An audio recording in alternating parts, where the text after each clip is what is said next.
Judge a person not by what they accomplish, but what they had to overcome for their accomplishment. People that are hungry have zero excuses for not pursuing their dreams. And they come back again and again and again. They operate like Willie Jolly, who said that a setback is a setup for a comeback. Judge a person not by what they accomplish, but what they had to overcome for their accomplishment. Get up.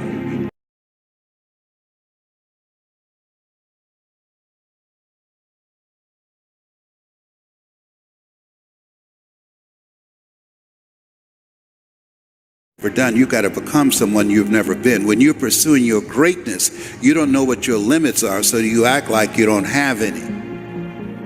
There's never a shortage of opportunities. It's just a shortage of thinking.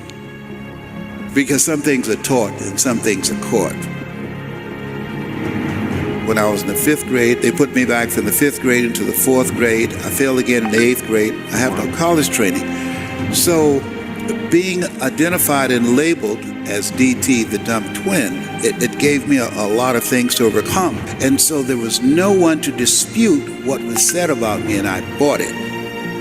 Even if you are told a lie, faith comes by hearing and hearing and hearing. You hear it often enough, it becomes your reality.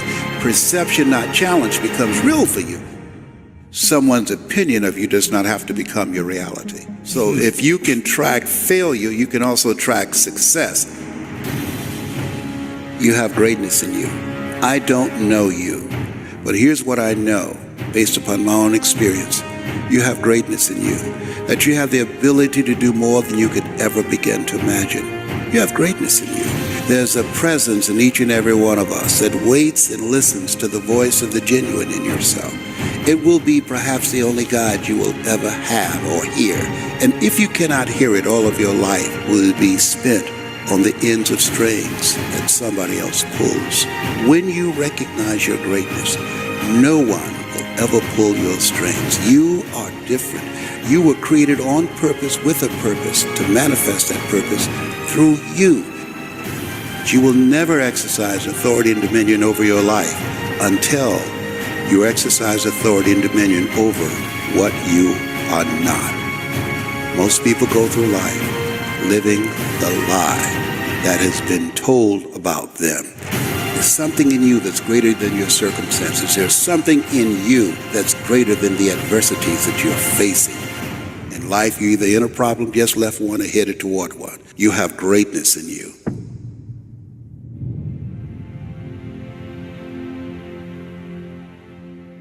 When you're pursuing your greatness, you live from a place of the willingness to live life courageously, to be willing to take chances, to become a risk taker, to make impact, to go beyond believing to knowing, to lean not unto your own understanding, to feel within yourself there's some cause, there's something that's bigger than me, but I'm never alone in facing this.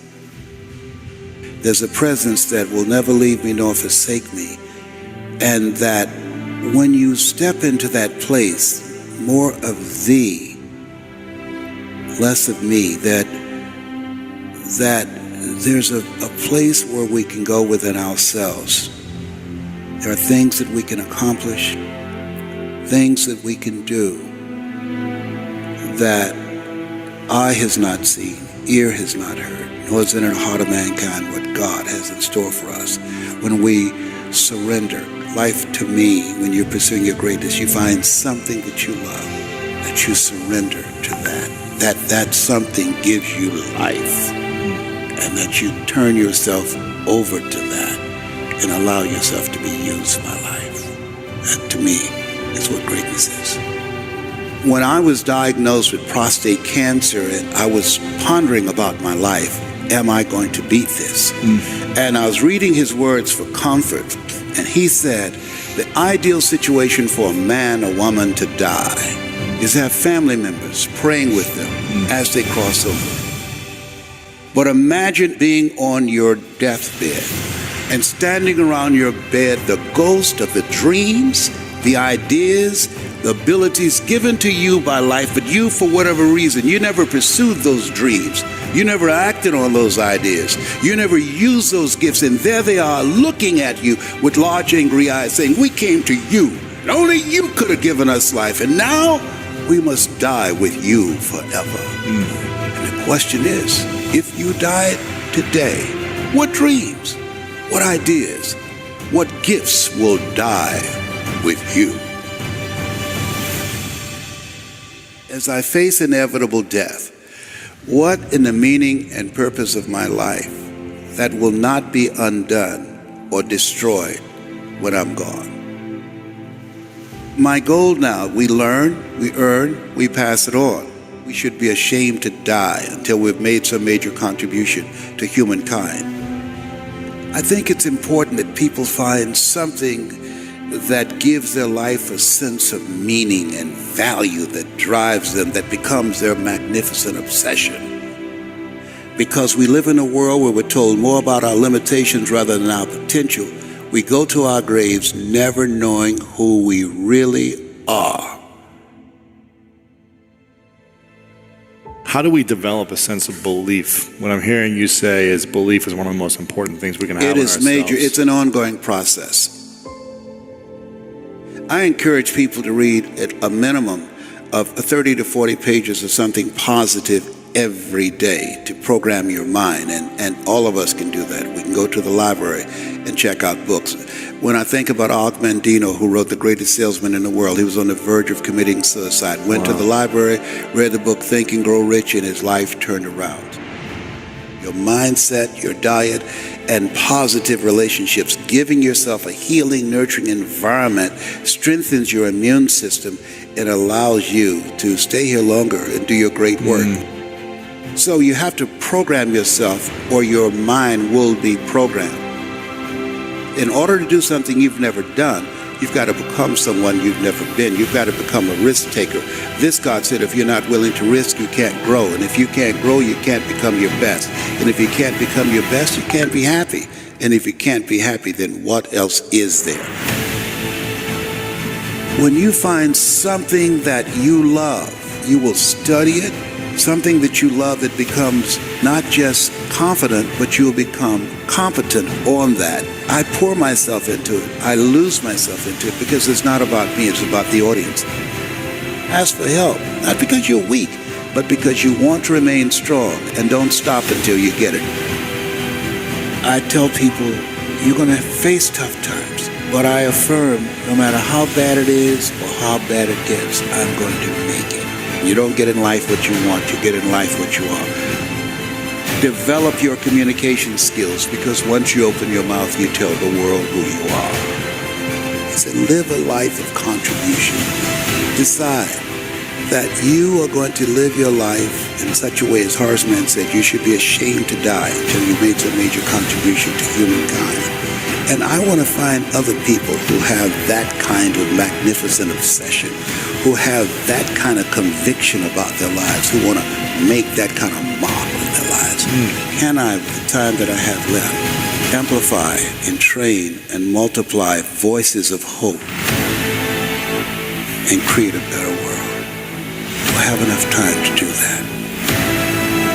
And we all have an expiration date, so live your life from a place of love.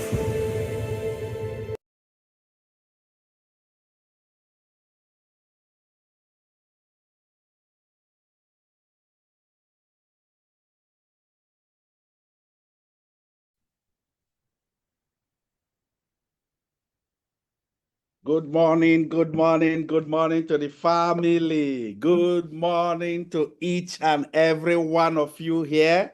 Wow. Happy New Year to everyone that are right in the meeting. Happy New Year to you. Wow. Happy New Year to the family. Happy New Year to C21FG worldwide. Happy New Year to you all. We are proceeding immediately. We are kicking off immediately. We thank God for giving us this new year. It is a year of new beginning. It is a year of fresh hope, a new start, and is our next version. We are about to move into the next realm of life. How are you all doing? Wow. It's a great privilege to stay with each and every one of you. Before we start, first of all, we're going to hand over, go straight to our cardinal culture, first of all, because that's the first thing we do. And that means we're going to hand over the day, the month, and the year to God.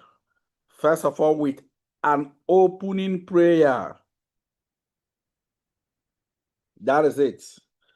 We're starting off with an opening prayer. So, please, I think I'm going to need a Christian and a Muslim to start us with an opening prayer. We're going to kickstart immediately with an opening prayer. So I'm going to give you the opportunity to one of the Muslim. So please, somebody like Salisu Ahmed Yakubu. We can start with opening prayer immediately. It is a beautiful day. So Salisu, kindly join and start us with an opening prayer. Salisu, are you there? Salisu, can you hear me?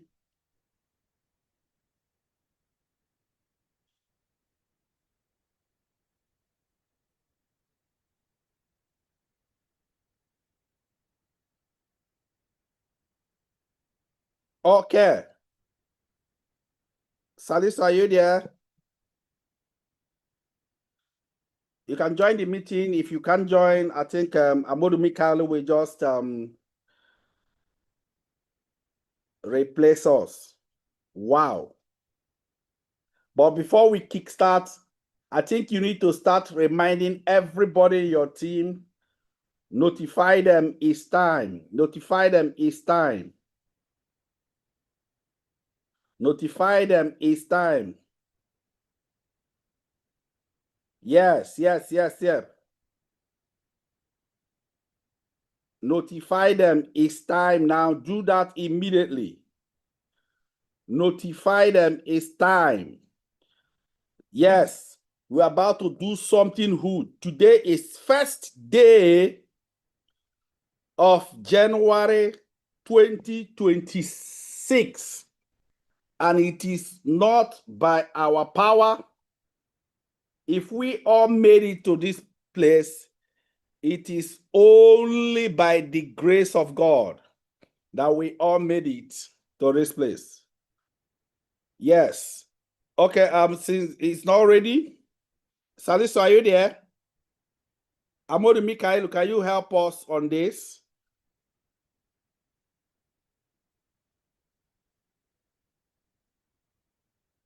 Yeah, help us with Amodu, can you hear me? Are you there? Okay. Are you with us?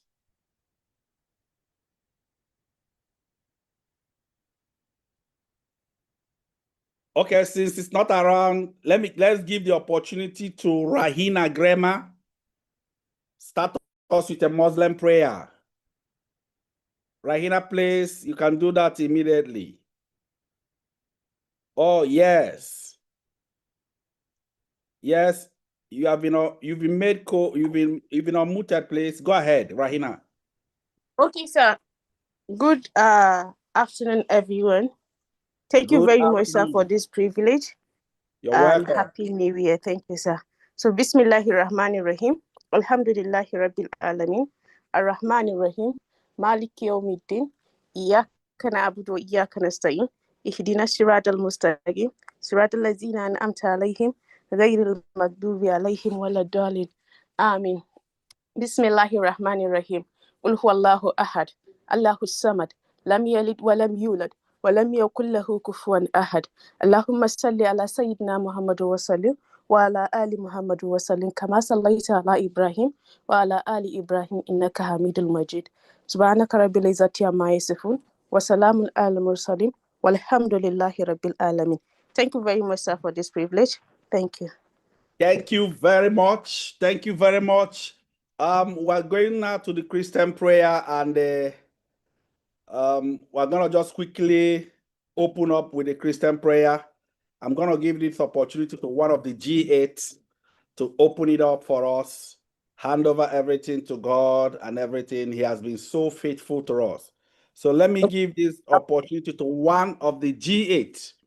Okay, I'll pray for us. Heavenly Father, you're welcome. Heavenly Father, we thank you for your grace. We thank you for your love. We thank you for your peace that passes all understanding. We thank you for bringing us to another new year. This is our 10th year in this business. Lord, we don't take it for granted. We say, be thou exalted in Jesus' name. We commit today's blueprint sharing onto your hands. We pray you give our president and founder wisdom to deliver everything he needs to deliver, and you give us the grace to accept it and understand it in the name of Jesus. Let your will be done. Let your kingdom come. For in Jesus' name we have prayed. Amen. Thank you. Amen. Wow. How many of you are excited for the new year? Guess what?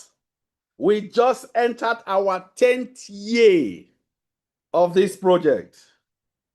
We just entered our 10th year of this project. And guess what? God has been so faithful. And God has been so good to us. God has been there for us. I must tell you people the truth. A lot of success, a lot of groundbreaking. And let me tell you people the truth of it all. If you are alive here, it simply means there is so much of the goodness of the Lord upon your life. Nobody can say, I have not moved to another level. And behold, it is another new level that we have entered. And we thank God Almighty for that. Before we proceed, I'm going to appreciate all the G8, all the G8 leaders. I truly, truly appreciate each and every one of you. In the name of Ambassador Vincent Nwosu, the Great Achievers Mentor for Great Achievers Nation, I truly appreciate you. I also appreciate also Kelechi Anodere, the Champions Nation. He's also here with us. I appreciate our Queen Mother, Aderonke Koshemane, the First Lady of C21FG worldwide. Child, I appreciate you, ma'am. You know you are my personal person now. That's the person that just prayed for us. That's the leader of what? World Creators. Wow. You are welcome. And I can't go without appreciating the Phenom, Star Team Nation. The Phenom is right here in our midst. These people are nations, have nations under them. And I also appreciate what? Ambassador Dr. Nefo Esmai, the Vision King. You are also welcome. Who am I forgetting? Oh, I can't forget the legend himself. I can see you waving hand here. The legend, you're welcome. Please let them see you now. In the name of Ambassador Ifani Ozani, you are welcome. I appreciate each and every one of you here. And guess what? I can't fail to appreciate every leader that have joined force together to make this dream come true. Who am I forgetting? I'm sure I'm not forgetting anybody. But every leader that have joined force, every top leader, ECL, that have joined force to make this vision possible, I truly, truly, truly, truly appreciate you. And that is it. So before we proceed, there are so many goodness of God upon our life. There are so many grace of God upon our life. And if we start sharing testimonies, it will take a lot of time. And we're going to give, before we do this, remember today is when the pivot of the what? Your journey is streamlined. The vision is put at straight. That is it. That is the blueprint. We'll be welcoming very soon our president, who is also the person that is the leader of the Ego Diamond, very soon.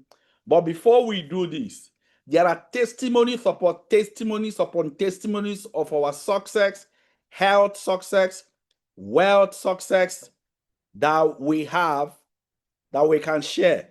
But we can't start sharing it now. I will just call just one of us. The person that started this, he started it last time we had a meeting, but we couldn't even finish it. So I want to call one of us who is one of the leaders also in the C21FG, fully positioned in the city of Owerri. Ladies and gentlemen, with a round of applause, this person who I'm about to call is one of our successful person, started making wave even in the organization. Ladies and gentlemen, with a round of applause, let us welcome Mr. Terry Omrosraka. Let him now share the full story of his journey in this business. Mr. Terry, please, host, can you just make him co-host, please? Mr. Terry, are you here with us as we proceed? Yes, Papa, I'm here. Oh, great, Yes, Papa, great. How are you? I'm okay, Papa. Good evening, You have sir. Thank entered you into so the much. realm to pursue, overtake, and recover it all. You're welcome. Amen. So let's hear Amen. your Thank story. you so much, sir. Go ahead. God bless you. All Let's right, thank hear you so his much, story. sir, for this. You're welcome. Thank you so much, sir, for this great opportunity. I didn't take it for granted. I equally want to appreciate the president of this great organization. Thank you, sir, for everything you have been doing for us. We really appreciate it, in as much as you don't know some of us one-on-one, but you establishing, by the grace of God, this organization have given some of us the avenue, to be able to feed our families and, of course, have more to talk. Thank you so much, sir. I equally want to appreciate all the G8 leaders.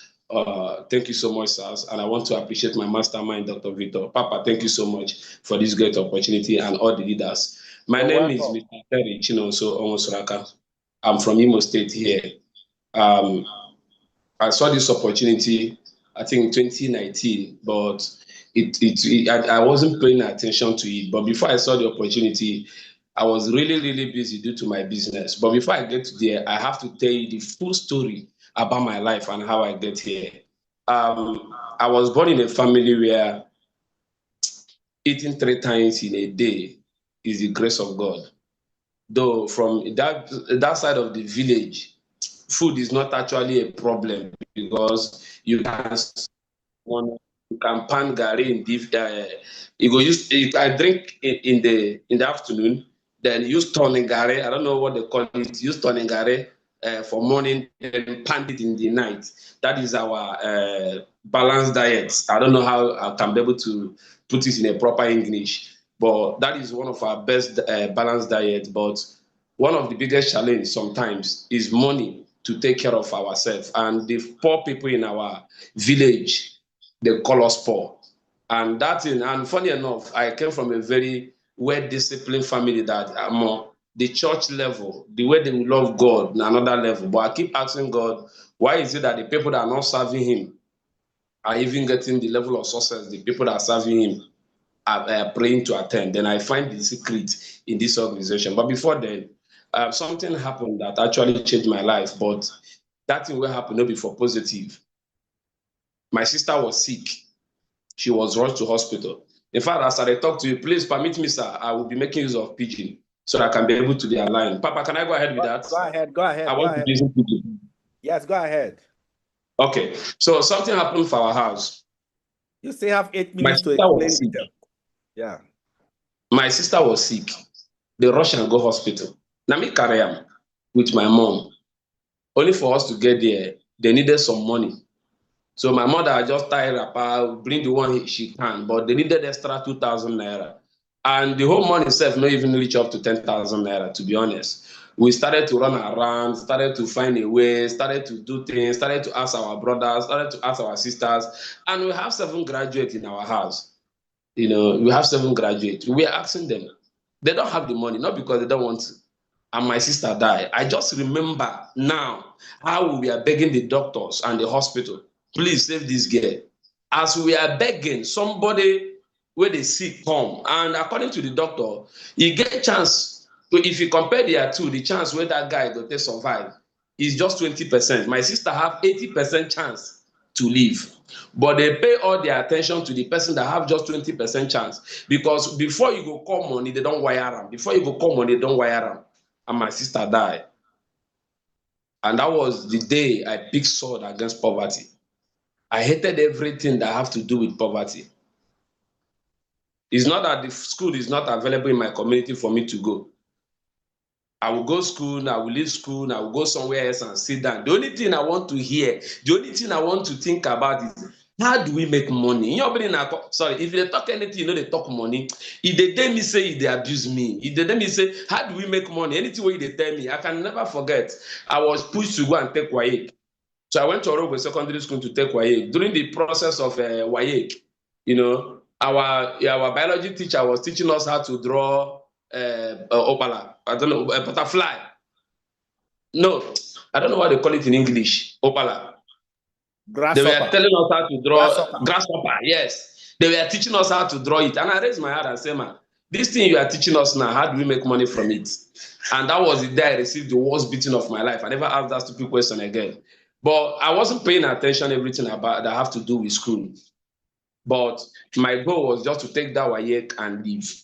And of course, after the WAEC, I have one option because I know within me that it showed me that I say I failed that WAEC. I never checked that WAEC to date.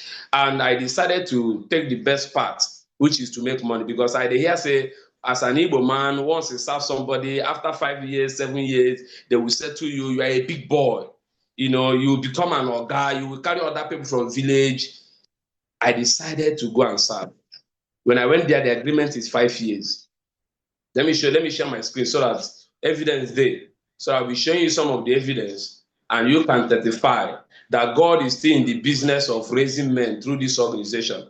That God can pick an ordinary person and turn him to a multi-millionaire through this organization. Let me share my screen, please.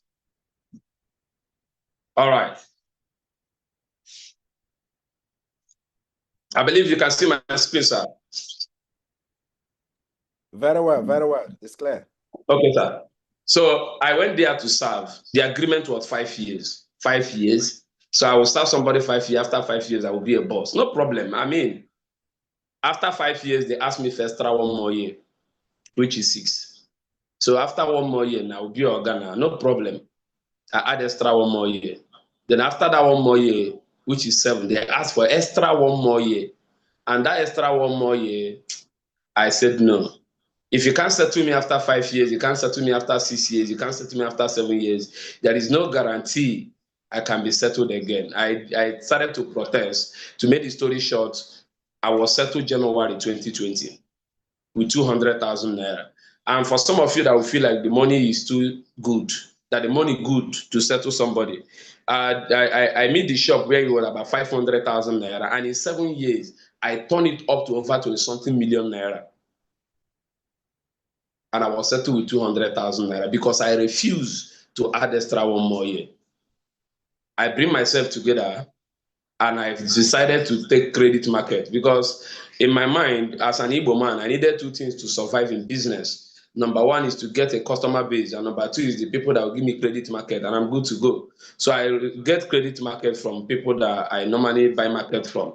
It's almost 1.4 million naira. I take the market and I started my journey in 2020. January, February, March, April, things we are moving very well until they announced that everybody should be at home. We were indoor for 6 months in River State. For those of you here that is in River State, will certify that everywhere in River State was locked down for 6 months. Then after 6 months, I opened my shop. I find out that 80 to 90% of the credit market have all expired. But that is not just the problem. The problem is the kind of advice I was receiving. Calm down, just be paying it small. But my problem is where the small will be coming from. I don't know how that year they work out. Before you know it, you're already in 2021. The landlord started to mount pressure. I cannot be able to renew the rent. Now the problem there is that during COVID-19, even the rich are crying, the poor are crying. So he needed to take that shop and give it to another person for him and his family to eat. But I can't be able to pay it. So he said he would take all the goods and throw it aside. And I was happy. Why? Because anything we make and carry those goods throw aside, I am safe. I no longer owe the distributors. The distributors decided to sue the landlord to court. Only for us to get to the court. They not even sue me. They tell me say now distributors and the landlord make I come testify what really happened. Only for me to get there. Now me be the problem. And I don't have a lie. I don't even have money. They said they will give me one. The distributors and the landlord said, may they put me for prison. Anytime when my parents pay the money, that they will let me go. The money I'm owing them. Funny enough, the family that cannot afford 2,000 naira to save life, how they want to afford almost 1.4 million naira? At least I know they die now. Na prison I day. The only time I go come out. So I started to accept my fate. But that day, God turned up for me from the woman who was a judge. The judge that day was a woman. She asked me my name, the day I was born. It happened that it's the same year with his son. And she said, no, I can't jail you. I'm a mother. I know how your mom will feel. And God miraculously saved me through that woman. I'm telling you a true life story. I came out and I stepped out like a wounded lion. And during this period, I'm sorry to say this, my leader, Madam Ruth Makele, may God bless you, contacted the mastermind, Dr. Vita Abbas, in the Unstoppable. The Unstoppable called me on phone and said, I heard everything about your journey, that you are not settled after serving for so many years. I want to work with you. But the problem Mastermind made that very day, I'm sorry, Papa, the problem he made, he said, give me 2 to 4 years from now, you'll be making 5 million to 10 million naira monthly. I said, this man, you are your man, na ritualist, na them. Because in my family, I never wanted to be a millionaire. You know why? Not because if I see an opportunity to be a millionaire, I will not be. The distance between we and millionaires is too wide. That is in which we know the thing to be a millionaire. We just want to survive. So, since somebody that called me on phone, I dropped the call immediately. Dr. Victor is here. I dropped the call immediately. He called me back, and I can never forget that his word. He said, young man, listen to me. If you want to be useful, listen to me. I hang on. He said, I want to mentor you and guide you. You will become successful. You are unstoppable. I was like, this little money where they test to me now. If I give you now, so you go take unstoppable. For me to make 5 million naira in 5 years, 1 million naira monthly in 5 years. And I hang up. My leader talk. I said, I beg, Mona, leave those things. I'm an Igbo man.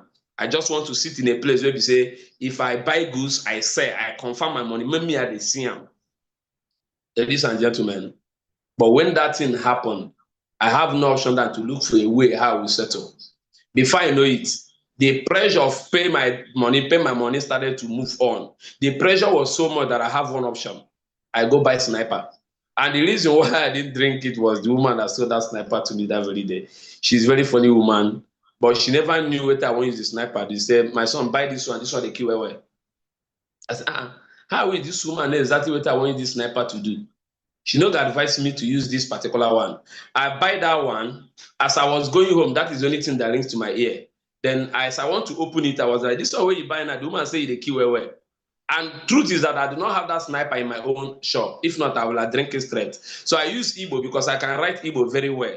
I can write Igbo very well, even at the age of 8. I use Igbo to write exactly what my problem, the reason why I want to kill myself and all that. As I open my drink, the smell was so harsh. I said, this is what the kill, I cover them. And I decided to fast for 3 days. And I told God that if after 3 days, I have two options. I'm a Christian. I believe that if I kill myself, the kingdom is no longer there for me. So I decided that God, you have two options. He said that you bring me out from this trouble, I will kill myself if you forgive me. Ladies and gentlemen, I started to fast. Day 1, nothing happened. Day 2, nothing happened. Day 3, nothing happened. I only received a call from a friend that said, oh boy, come out and drink, now money you owe. You know, keep person. As I step out, I received a call. And that call is from Mr. Favor. He called me. Oh boy, any of you that will join me, the next 6 months to 1 year, will be multi-millionaire. And look at him. Put the call. What did you say? He repeated it again. Then I have 2 dream killers beside me. One of them said, give me the food. I give him the food. So, oh, but you get where you go, where they tell you say you go be millionaire. He said yes. And they don't chop you. They don't say they don't wash your head. And guess what Mr. Favor saw? Mr. Favor was the same thing, was doing the same thing with me. Of course, one day you have the time to talk in Soto. He was doing the same shakara with me until our leader lured him to Enugu event where the Victor opened his eye to see the vision clear. And he started to call me that those people are the right people. Now, no. Those people know the joke. Oh, they were doing the right thing. Ladies and gentlemen, I decided to give it a try. I decided to go and see exactly what the opportunity is. Only for me to get there. It happened to be somebody I know, Mother Ruth. I know her, I know his brother, I know his father. And she was talking about the life stories, what she have achieved. And I was like, so this is possible. And I decided to give it a try. Ladies and gentlemen, I started the opportunity in Aba. In 3 months, I was able to make, in my first 3 months, I was able to make at least 1.2 million naira. I paid all the debt I was owing in River State and lock my shop and come back to Aba fully to do the business full time. But a challenge come up. And what is the challenge? Our rent was refunded to us. My leader just finished youth service. She traveled to Port Harcourt. And I was only me and Mr. Favor 9 days. No office, nothing else. The only thing we have is dream. Ladies and gentlemen, we started to push until we attend an event. Grass to Grace. I can never forget that event. Grass to Grace. In that Grass to Grace, I encounter destiny. In that Grass to Grace, I saw the possibilities. In fact, they were making it feel as if poverty is one, like the way they were showing motor, the way they were showing house. But before that, I think 2021 November, 381 hosted an event, and there are 2 small people that were celebrated. I'm sorry to use that word, Gift Okay and Okoro Kwache Demma. I said, so children, they make a here too. So if these people can make it, that means it's possible for me. Ladies and gentlemen, I return back, we look for a way and get office. And in 2022, me and Mr. Favor, we borrowed money. Mr. Favor borrowed money from loan app. I borrowed money for cooperative. We made the money and rented an office in Owerri. And I started my journey. In less than 1 year with that journey, I was celebrated as Millionaire Circle Earner.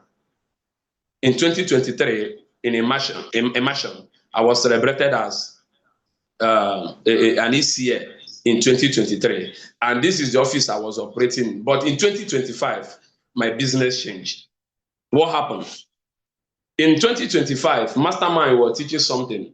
I think 2024 ending, he teach the 7 forces of diligent activity.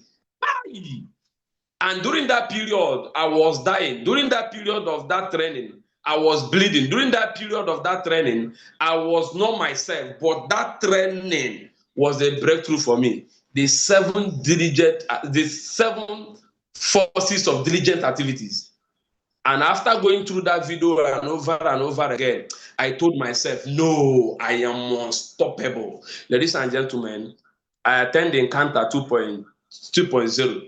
When Dr. Victor see me, the mastermind hugged me and prayed for me. Even I qualified for Challenge 36 that particular month, not even from my activity, and I was celebrated on stage. But my face that day, I was so angry. Anybody that saw me that day will know that this guy is dead. That particular day was the day I made a decision that by this time 1 year, I can never remain in this level. Ladies and gentlemen, in 2025, my business changed. I decided to pay attention to the mentorship and take my life serious. Because every day, my parents, they age. When they have vision in the family, I cannot be able to fully support the way I wish to. Because at the check, I don't the age, and I don't the enter 30 years. So that thing where they vex me about my parents, like I always said, I saw the life my parents gave to me. I don't like it. And I'm about to enter 30 years. That means I can hand the same life to another person. That means I'm very wicked and heartless. If I don't like the life my parents gave to me, why do I have to hand the same life to another person that will be my child? If I saw the life my dad gave to my mom, why should I give the same life to somebody else's daughter? And I decided to take charge of my business. In 2025, I become a two comma club member. Sorry, I become a 2 club comma member. Not just that, repeatedly, and I enter club 2.5 on the month of August. That was the first time I made over 2.5 million naira. And the next month, I hit it again. God was great for me and my team. And this is my office right now. This is the office I'm operating here in Owerri. Now, this is my hall. This is the hall I operate on. And in the same 2025, April 19, through this same organization, because the month of March, in fact, the money I used to do wedding was the money I made in February, March, and the month of April. That was the money I used to run everything that have to do with wedding. And this is my dream girl, will I say, the girl I love so much. I was able to marry her. And funny enough about this, and I keep telling people that if not for this organization, let's just have to marry this girl. That is the truth, because some of us dream to marry a girl, but because of money, another person, because I discovered that women do not marry who they love, they marry who is ready. If you are not ready, you are just, if I dare here, they pit hand, another guy man will feel come and jack her. Ladies and gentlemen, this is my team in 2025. In this same 2025, I raised 5 monthly millionaires. This was huge for me. 5 monthly millionaires. 2 of us in my team become a 2 club comma member, 2 persons. We hit over 15 persons that made between 500,000 naira to 900,000 naira this year. I mean this year. Inside this year, we don't enter 2026, sorry. So last year. And inside that same last year, we hit over 50 persons that are made over 100,000 naira. I didn't say back to, I counted all of them. We are more than 50. Ladies and gentlemen, as we enter this 2025, the mastermind have already declared it. This is just 2026. This is just the starting point. Ladies and gentlemen, why do I succeed? My time is up. Why do I succeed? The first one is God. The president have said it already, that once God pick your call, it don't be. But I discover one secret, that God can pick your call, but your phone is not in your ear.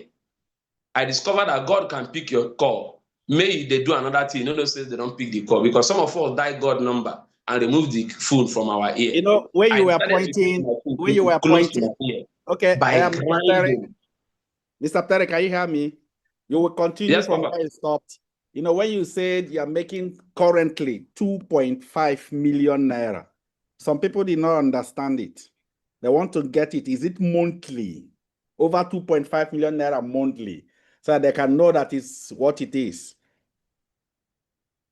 Okay, sir. The money I'm talking about is monthly. Monthly, 2.5 million naira monthly.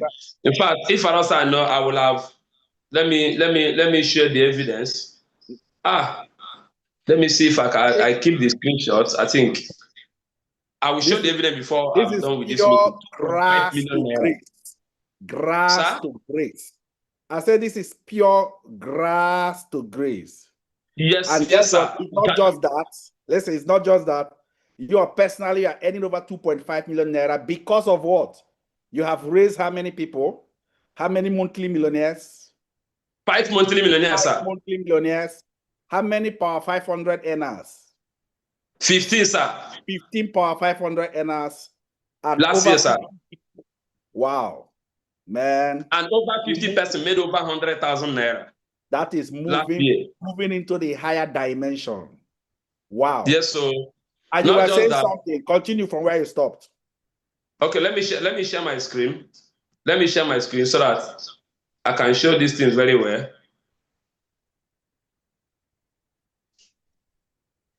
I was talking about what helped me, and I said the number one is God. God was able to answer my call, and the second thing that helped me was the mastermind mentorship. And that mastermind mentorship, that's 7 forces of diligent activity. God. Then after that, sonship and fatherhood. Man, it was that training. Everybody can be a dad, but not everybody can be a father. I went home and I started to ask myself, how can I be a father to all these people? I no longer see them as my elders. I no longer see them as my fathers. I no longer see them as my partners. I now see them as children. I say, okay, now these people are going to start so that when I become a father, the job of a father will no longer be a problem for me. I'm going to use you people. And ladies and gentlemen, because of that, anything I tell them to do, they know from my heart that this guy have their interests at heart. Mastermind mentorship was a breakthrough for me. Because of my time, I won't talk deep about these trainings, but these 3 trainings was the reason why God showed me the way. The third thing that helped me was decision. I decided, because I understand from the mastermind training that success is not for those that know, but it's for those that do. That thing he said that day made me, I went to myself, so if I like, make I know from here to Jerusalem, and person will know from here to Okigbe, just do from here to Nekede. He will get the result more than me that know from here to another level. No, I decided to put in every work. So every mastermind mentorship, once it's finished, once he said, God bless you, or as it's ending, I'm starting. That same thing is talking about, I'm telling my team member. And because of that, I started to align myself with God. In fact, most of the things that is even happening in my team is, I will come out and say, look at what we will do. Once we announce this is what we will do in my team, mastermind will train about that thing. I don't know how. I don't even understand how you do it, but that thing I just announced, he will just train it as if God is just telling him, stand up, go and do this thing for 30 and he's still. And that is one of the reasons. I made a decision to go and work. I made a decision that, see, if you like, receive mastermind training from now to next year. If he didn't do, he didn't do. Until you put in the work, there is no way. I called my team members and I create a workforce. And the last thing that helped me is understanding the vision. What I did was I fasted for 7 days with my team. Because after making a decision, I said, I need to understand this vision of this organization. Then I discovered that the only way God can pick your call in this organization is any day you decided to have the interest of others at hand. And may God bless Ambassador Juliet. Anytime I called her, Mommy, I hit 1 million, I hit 2 million, I said, cut away you. How many persons did you help in your team? I said, Mommy, but I just tell you what I hit now. He said, it don't move me by how much you have made. You can only move me by how many persons you have raised. I thought, okay, what if I didn't make 1 million naira? He said, it's better where you make 300,000. You can tell me you have 5 persons that make 100,000 naira. And that word made me started to realize the vision. Until one day I called her and said, I want you to explain why, they ever excited whenever I tell you what I hit. She said, it's not about you. If not, you will work till you die. Ladies and gentlemen, I went home and I called my team. I said, we need to explain this vision. And after that same night, I got a dream. I said, I'm going to raise 100 millionaires so that together we can donate 1 million naira and build a hospital in Imo State. And we'll name it Save Life First. He said that will build a hospital or we'll look for already existing hospital and equip them so that anybody that don't have money can be able to save his loved ones. Make what thing happen to my sister, no happen to that person. And that was it. That was when the vision was clear to me and God decided to take the wheel and we started to run. It was that month that we declare we are going to raise 100 millionaires to get this thing and affect the life of these people positively. We raised 4 monthly millionaires, 4 in the month of August, 4 monthly millionaires. Understanding the vision was a key breaker for me. And because of what I have learned so far, and this year, to be honest with you, I can tell you without missing word, we are just getting started. Because in 2026, I will pursue, I will pursue, I will overtake, and I will achieve it all. And I have given my team members a target. We have drawn it yesterday night, we pray over it, 1,000 partners, 1,000 partners here in the way. Because with God on our side, we are unstoppable. Thank you so much, sir. Thank you so much. Wow. And I'm here. Wow. If you are looking for anybody, let me say this before I go, sir. If you are looking for anybody without a background, that didn't go to school, without certificates, thank you so much, the mastermind and the president, to put this vision and a system that enable we when no go school to ride on.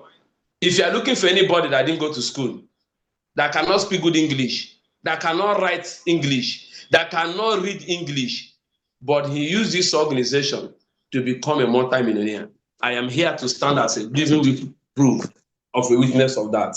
And I'm here to tell you that with God on our side, we are unstoppable. Thank you so much, sir. With Thank God you, the president. on our side, we are unstoppable. Wow. Thank you, I equally want to thank my leaders, my Hall of Famers, and of course, the 381 Mission Executors. Thank you so much for believing in me. Thank you so much for all you have been doing. Let me tell you, people, we are just getting started. This year, we must pull Mastermind to Owerri, 1,000 partners, because we are unstoppable. Thank you so much, sir. Wow. This is huge.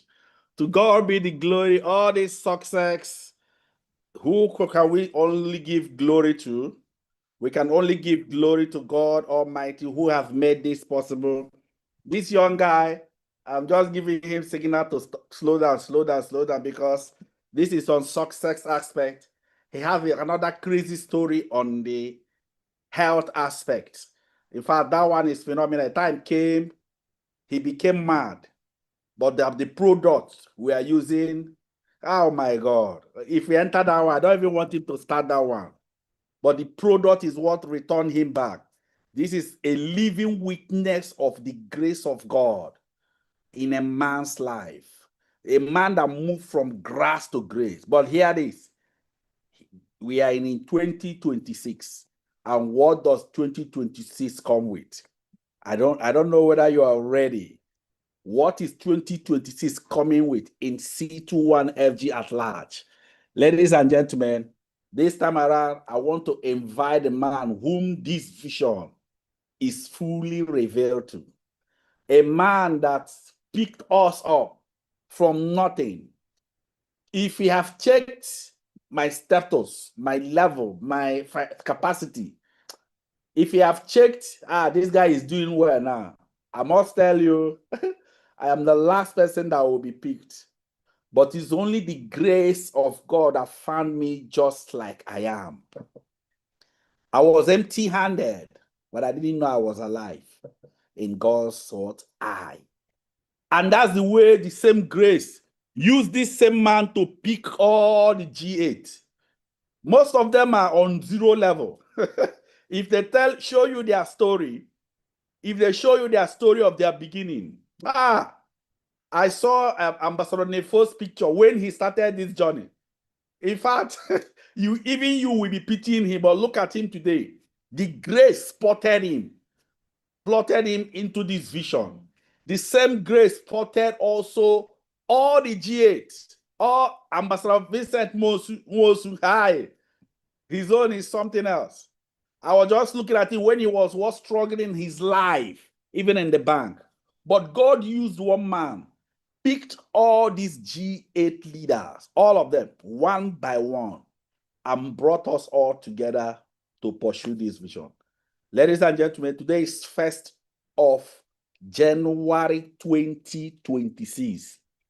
Are you ready? I am asking you, are you ready? If you are ready, go to the platform, say, I am ready, I am ready, I am ready, I am ready. If you are ready, I can't hear you. I want you to type it. I am ready. Ladies and gentlemen, I can't remember the last time the blueprint came out.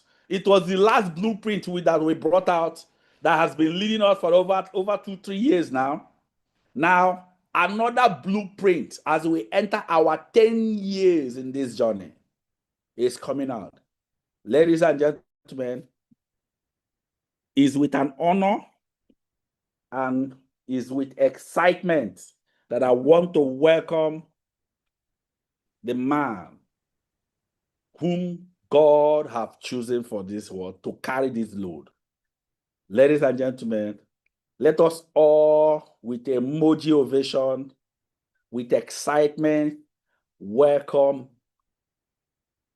the president of C21FG, the force behind the force, the man God have chosen to carry us all together. No other person but Ambassador Dr. Michael Okoli.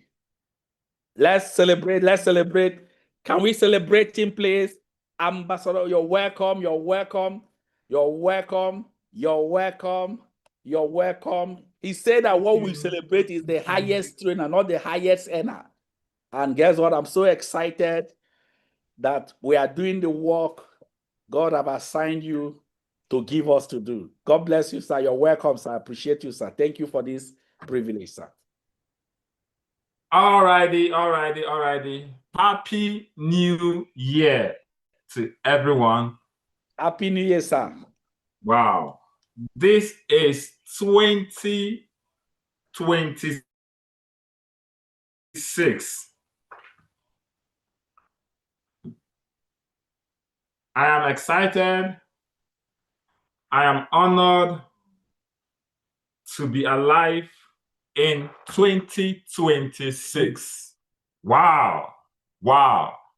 I've never felt the excitement I felt when the clock was winding down and I was seeing the rolling over of 2025 and we entered 2026. Wow. I thank God that we made it. I thank God that you made it. I thank God that we all made it to 2026. Exactly 10 years when we started this civilization. January 2016 was when I called all the G leaders and we went on the fast and we began to prepare for this, everything that we did. That's 10 years ago. In March 2016, we launched out our first project, which was the Own Your Life campaign. And 10 years later, we're here together. And the masterminds that started with me, 2016, all of them are here today. 10 years later, we're still together. 10 years later, we're still thriving. 10 years later, we're still following the vision. I do not take this for granted. I thank God for keeping us together.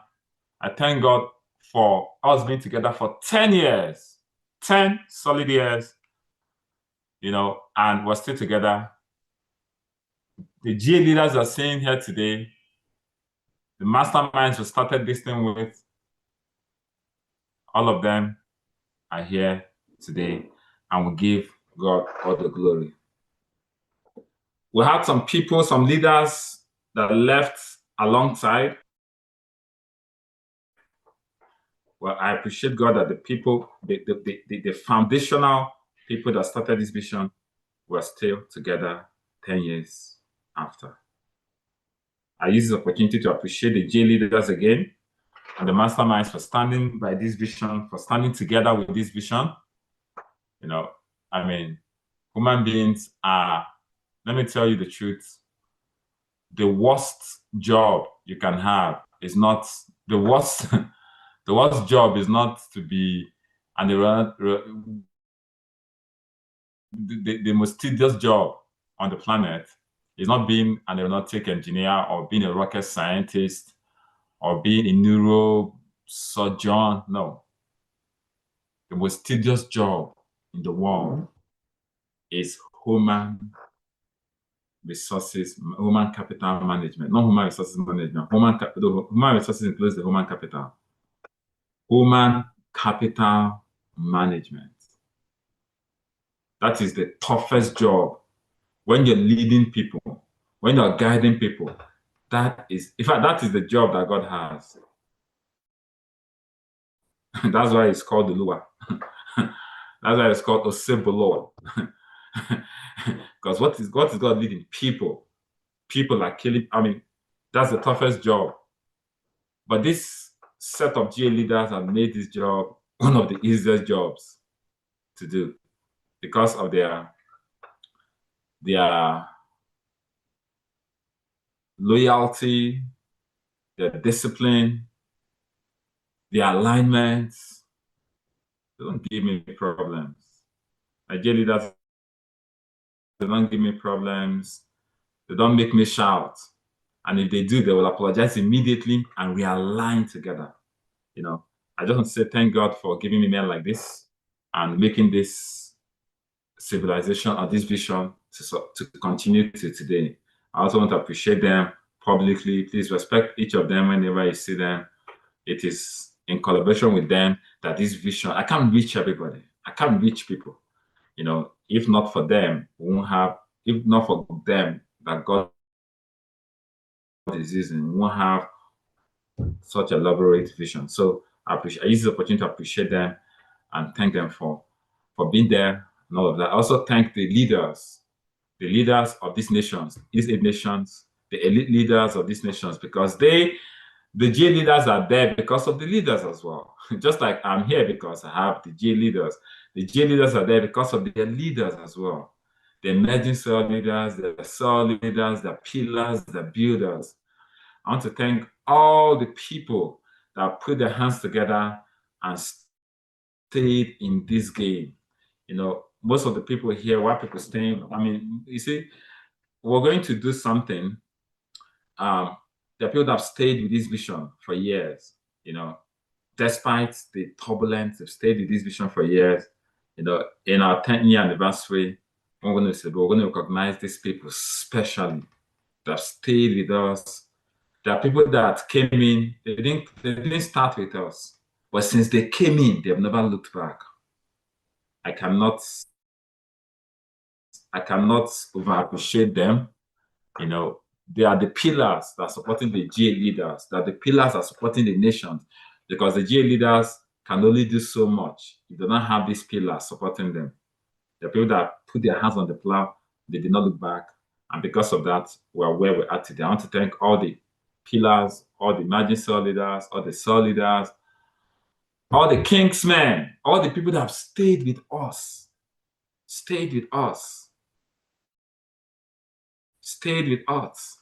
and didn't go anywhere. Despite the challenges, you've stayed with us. Congratulations to you. We thank God for you. We appreciate God. And congratulations, because we're about to board the next flight.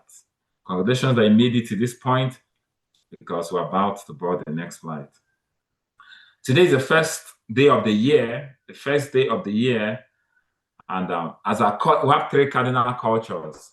The first one is committing to business to God. The second one is be willing to be trained. The third cardinal culture is be willing to train others. So because we commit our business to God, every first day of every month, we fast and we pray and ask God to come and help us in our endeavor. So today is fasting and prayer, minimum 6 to 12. You know, please, if you're engaged in this fasting, go to the chat box and say, I fasted today. Please go to the chat box. If you're engaged in the fasting, it's an ordinance, first day of every month. Everybody fast and pray, except you're pregnant or nursing mother. Even some pregnant people still fast. Except a pregnant or nursing mother and your doctor advises you not to fast due to health reasons. Everybody's supposed to fast. So if you fasted today, go and say, I fasted. Go type in the chat box, I fasted, I fasted, I fasted.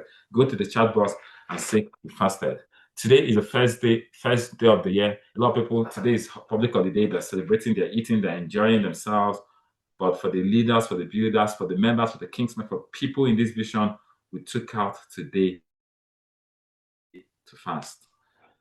So I want to appreciate everybody that is. Please, if you fasted, go and put in the video, go and type I fasted. Everybody that fasted, please go and chat I fasted, I fasted, I fasted, I fasted. Just go and put it out there. You know, I want to say God bless all of you for everything you've done so far. And the reason we invite God is because we acknowledge that without God, we can't get to where we want to go. Without God, we can't reach out to the people we want to reach out. You know, the guy that wanted to kill himself, he was about to take sniper, and all of a sudden, somebody from this organization called him, and his life has changed. Today, he has raised 15 people that are making 500,000 monthly, 5 people that are making 1 million monthly. I mean, this is amazing. This is why we live. This is why we're doing this business. So I'm going to go to the blueprint. I'm going to go to the blueprint for 2026. In fact, I wanted to publish this blueprint, but on the second thought, I said, no, I'm not going to publish it. I'm going to explain it. So, and after this video might likely be taken down. So please get your pen and your paper and begin to take notes. This is the blueprint 2026. Now you're gonna oblige me. I was supposed to publish it, so I put it down so I can carefully not miss any points. So I'm going to be looking at the screen so that I'll carefully not miss any points. And so there was one thing for us to get the blueprint. So I started by saying, as we begin to wind down 2025, for some people, it was the end of another year. To some other people, it could mean the coming to an end of a less active year. Some people let this year come and pass. So, 2025, come and be going, come and be going, come and be going. You know, while some other people, it could mean let the new year come, because people believe, I also believe that the new year comes with a lot of new things. And the new year comes with a lot of new things. I also believe that. So some people it could mean the beginning of a new year that holds lots of eventful things. But for me, it came across as the winding down of an era, the closing out of a decade, more like the end of the first half. That's how I saw it. You know, the first 10 years has come and passed. The first 10 years come and passed, and the second 10 years is about to start. I want to say this.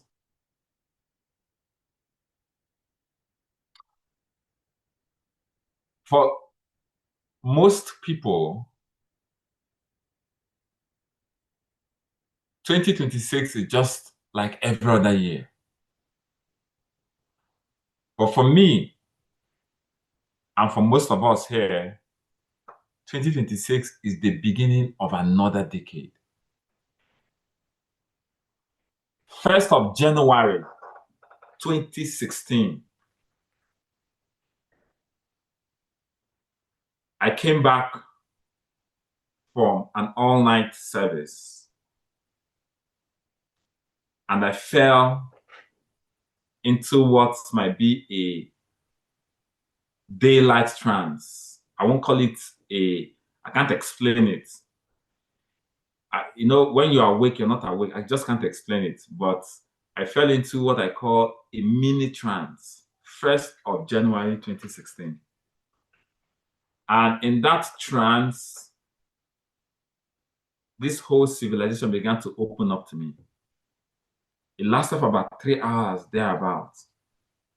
It looked like it was 30 minutes, but when I checked, it was over 3 hours.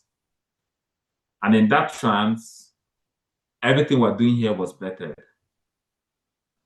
And after I finished, after I came out of that, I won't call it daydream. I don't know what word to use it, but it's not. I don't know. But I was not fully conscious. I was not fully conscious of what was happening, but I was remembering everything. That's how it was.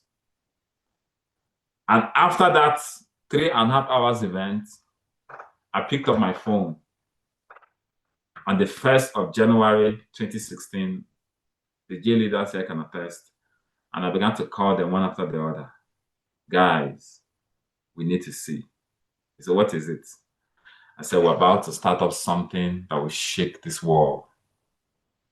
And I called all of them on the phone, and we later gathered and met. But the whole journey started on the 1st of January 2016. And for 10 years, God has kept us. God has helped us. You know, God has been there for us. We've gone through our highs and our lows. We've been through it all.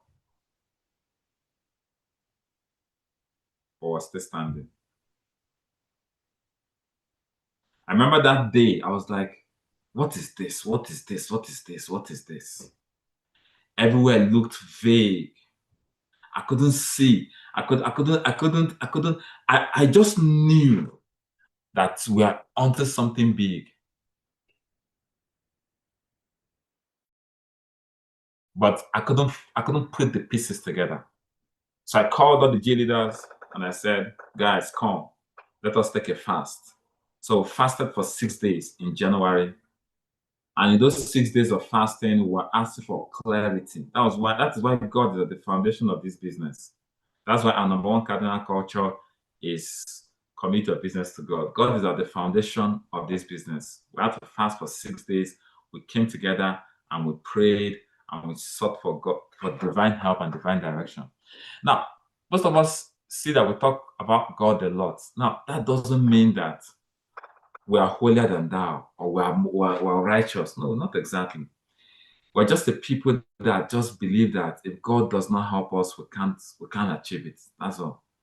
We're not trying to claim, oh, we're religious people, we're righteous people, we're holy people. Nah. That is not what the whole thing is all about. We're just a group of people that truly believe. Just like I truly believe that I'm not a female, I'm a man. I truly believe that I'm not a female. You know, I'm not what's it called again? Transgender. That's the way we truly believe that if God doesn't help us, we can't go far. That's all. We truly believe that we need the help of God. We are not perfect, but we truly believe that God is there to help us keep growing. So it's not a gathering of perfect people, holy people, right? Oh, these people are no. We're just the people that, so that despite our imperfections, God can still use us. That's the people that we are. Despite our imperfections, God can still use us. We're people that believe in the help of God. We're people that believe in the help of God. In the help of God. We're people that believe that if the Lord does not build, the laborers build in vain. So when we say our number one cardinal culture is community of business to God, what we're saying is that we're helpless without the help of God. That is the foundation of all of this. It's not a religious organization. That's why we're both Muslims, we're both Christians, but we believe in God. You know, it's not a religious movement. Oh, no. We're just a group of people that truly believe that God exists. And without God's help, we'll not get to where we are today. And we ask for that help unashamedly. You know, we ask for that help unashamedly. We recognize that help unashamedly. We're not the group of people that say we did it on our own. No, we believe that the help of God has been our anchor, and all. So this is the end of the first 10 years.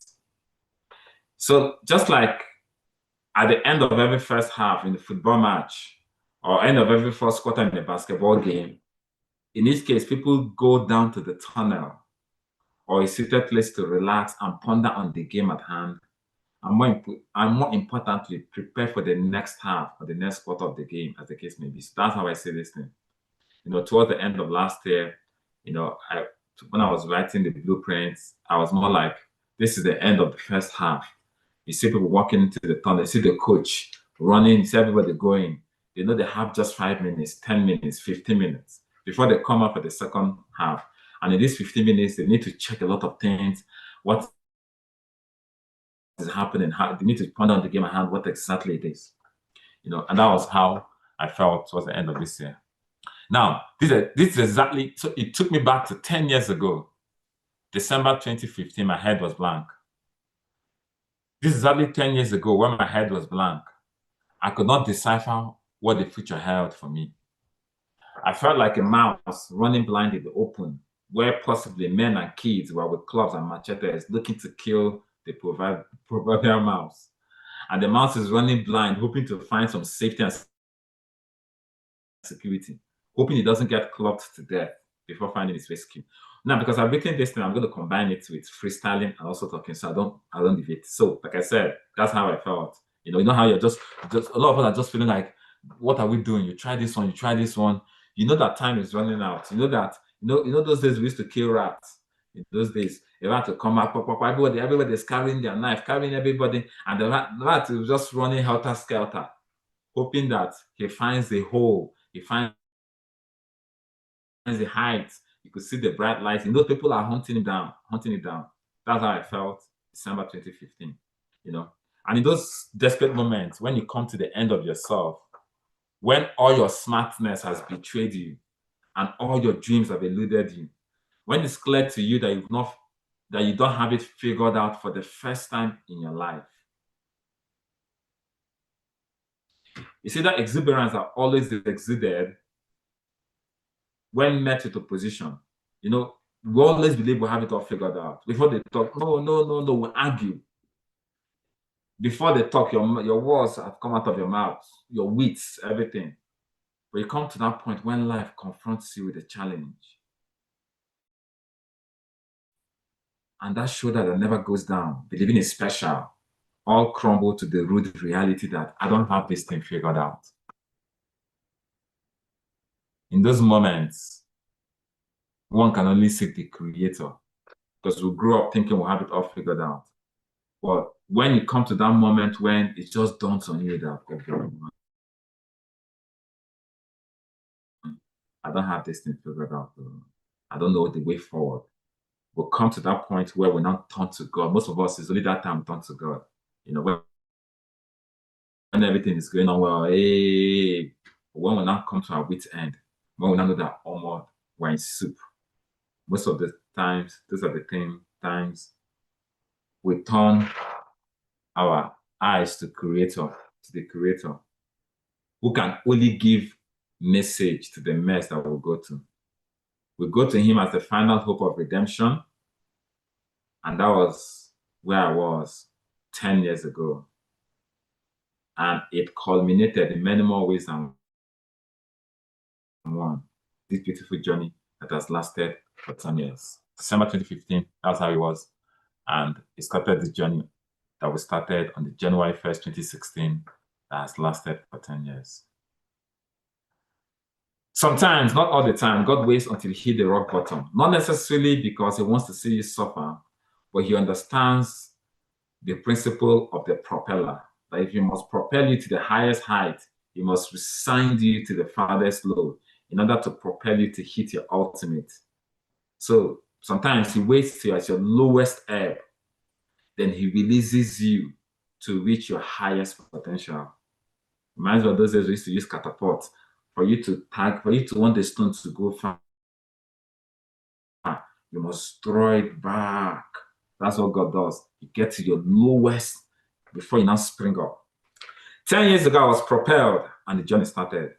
And the first 10 years, and as the first 10 years is winding down, the end of the year looks like the entering of the tunnel for me to consult for the second half. So before I begin to ponder on the second half, let us reminisce a little bit on the first 10 years. God's going to help me with this blueprint because it's a lot and I want to deliver it under 90 minutes. So let's ponder on the first 10 years. I don't know how to explain it. The first 10 years, it couldn't be any better. The highs, the lows, the wins. We didn't have losses. All we had was the learning curves, the betrayals. We had the aha moments. We had the heartbreaks.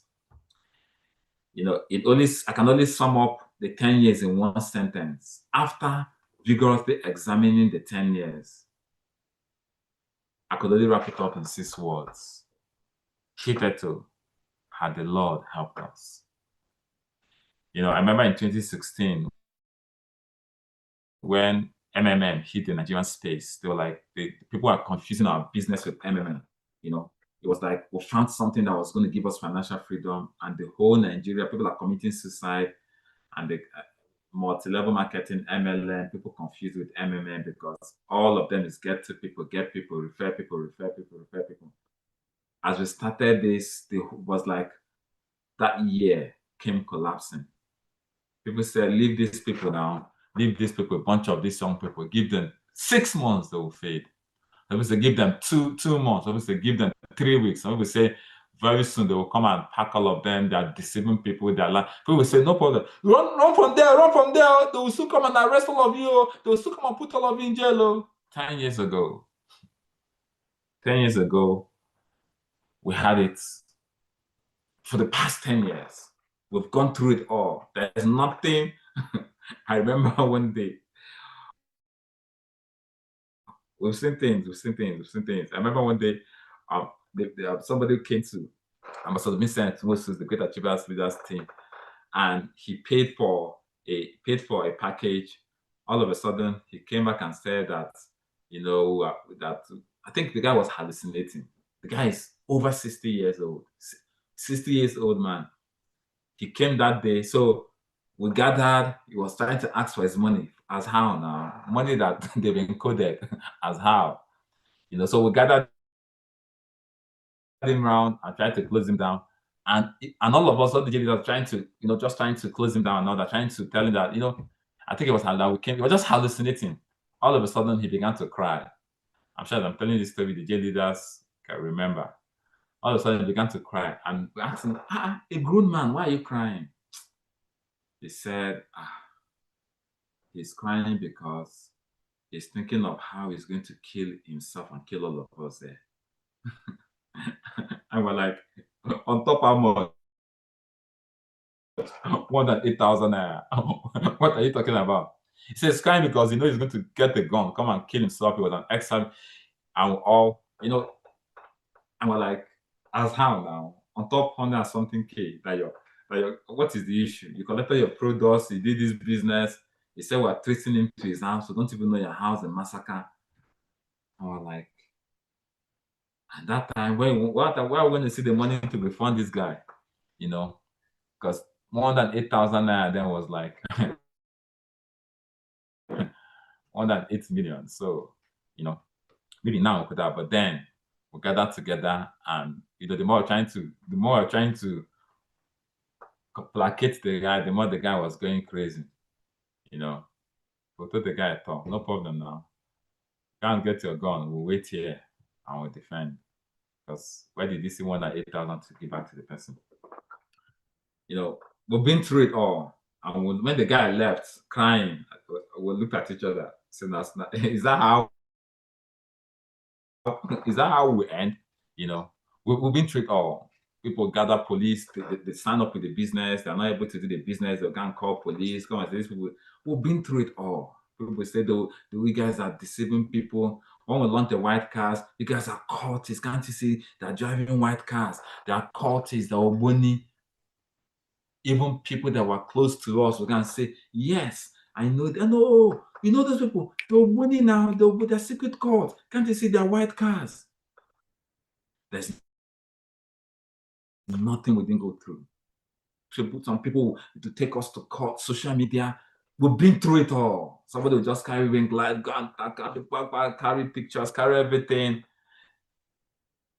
Let us end these people. Let us end them. Let us end them. Let us end them. 10 years was still standing, ready to journey, go to the second half. All I can say in going through the first 10 years is that God has helped us. That's all I can say. We had some of our people that betrayed us and left. And when they now leave, they will now form a league. You know how people will now leave, they now find people that have left, they now form a league, and they will be castigating. I was there now, it's not true. They are deceiving people, they are brainwashing, they'll just form a league. But for the 10 years, God has helped us. Because I tell people, if you want to fight a thing, go and find out the foundation of that thing. Go and find out the foundation of the thing. It was in the book of Acts that when the Pharisees are trying to, I think Acts chapter 4, chapter 5 or so, when they wanted to stop the disciples from preaching this thing, they were flogging them, they were hunting them down. It was Gamaliel that called the Pharisees and the Sadducees and told them, you see this thing that these guys are doing, if it is of man, if the origin is of man, you don't need to bother, it will fade. Things have come like this and they have faded. But if this origin is of God, you cannot stop them all. In fact, you find yourself even fighting against the very God they're trying to worship. And he told them, leave these people. If this is not of God, it won't last 1 year. It won't last 2 years. It won't last 3 years. It won't last 4 years. It won't last 7 years. It won't last 8 years. Guys, that's lasted 10 years. With more resolve, with more resilience. All I can say is that hitherto has the Lord helped us. It was not all rosy. There were pit holes, there were mistakes, there were battles. But in all of this, God always knows how to turn the mess to message, the mistake to miracles. God is the master at working with whatever he finds and making the best of it. Sometimes we'll finish events, we look at ourselves and say, oh my guys, we mess up. We mess up. We that organized, we know that we didn't try. Even though we know that, but at the end of the day, the way the event will turn out, we'll be like, you see, the G leaders will tell you, and the leaders will tell you that the hand of God is there. Even you will know. Because you see, people can, even you will tell yourself, no, what I'm seeing now is not, this thing is supposed to flop. This is supposed to, I didn't prepare for this. But by the time you look at the way things turn out, you know there's a lower hand there. Without the help of God, would have been over sins, would have been broken, would have been erased, would have been forgotten. But when God backs up a man, when God helps a man, he backs him up so he doesn't falter nor fail. As we move into the tunnel for the second half, the second 10 years, my mind has raced to a few things I want to share. What have we done right throughout these 10 years? What do we need to stop? What are the things we need to improve upon? What are we going to do more of? That's improve upon. What are the things we're going to do less of? What are the things we need to decrease upon? If I go into all of these things, that means we will not close this blueprint till tomorrow. Some of us are still fasting, we've not broken our fast. So I will move on from that. So I'll not go through all of that because the past is behind us already. I will navigate the next 10 years with a stronger sense of focus and direction.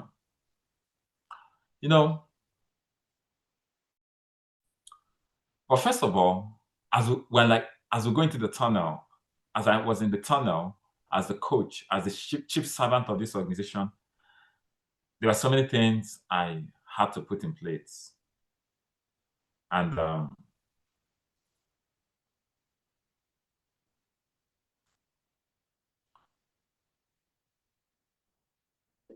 in order to also have a better second 10 years, we need to look at the business that we do. We need to have a solid foundation of the business that we do. Now, for people that have stayed with us all this while and about to go the next 10 years with us, you're staying with us not because your mind is telling you to stay with us. You're staying with us because you have a conviction in your spirit that this is where you belong. So I welcome you guys to the next 10 years of this journey. But before we step into that 10 years, let us have a discussion. Before we come out for the second half, we need to understand the game that we're playing and the rules on the guard it. Because if I'm a football coach and I'm going to the tunnel, am I playing football? Am I playing basketball? What exactly do we need to do? Do we need to change that wing guard? Do we need to substitute? Are we winning? Are we losing? Are we drawing? What are the things? How is we need to understand the business that we do, the game that we're playing. I'm going to take my time. Time will fail me to finish this blueprint because of time. We didn't start on time. I want to finish quite early. But I'm going to talk about the business that we do. We need to understand what have we been doing for 10 years as you want to now go to the next 10 years. What is the business that we do? I found out that this is the singular most important subject. What are we doing? What are we even doing? What business do we do? One of the biggest threats to our business is that people fear that it will crash one day. One day it will end. I'm going to tackle it. Or people may no longer subscribe to it like they used to. Or it might become irrelevant or saturated. As a result, what they're putting their whole life to do is a waste. So people will advise themselves, let me find something else to do, just in case you woke up one day and this business is no longer businessing. Let's fall back. Let's have a fallback plan. The reason they do this is because they don't understand the business that we do, and I'm going to explain the business very well. Why? Secondly, some people having faced some difficult challenges in the business are beginning to think, maybe this business is no longer working. Maybe it's no longer working in the location.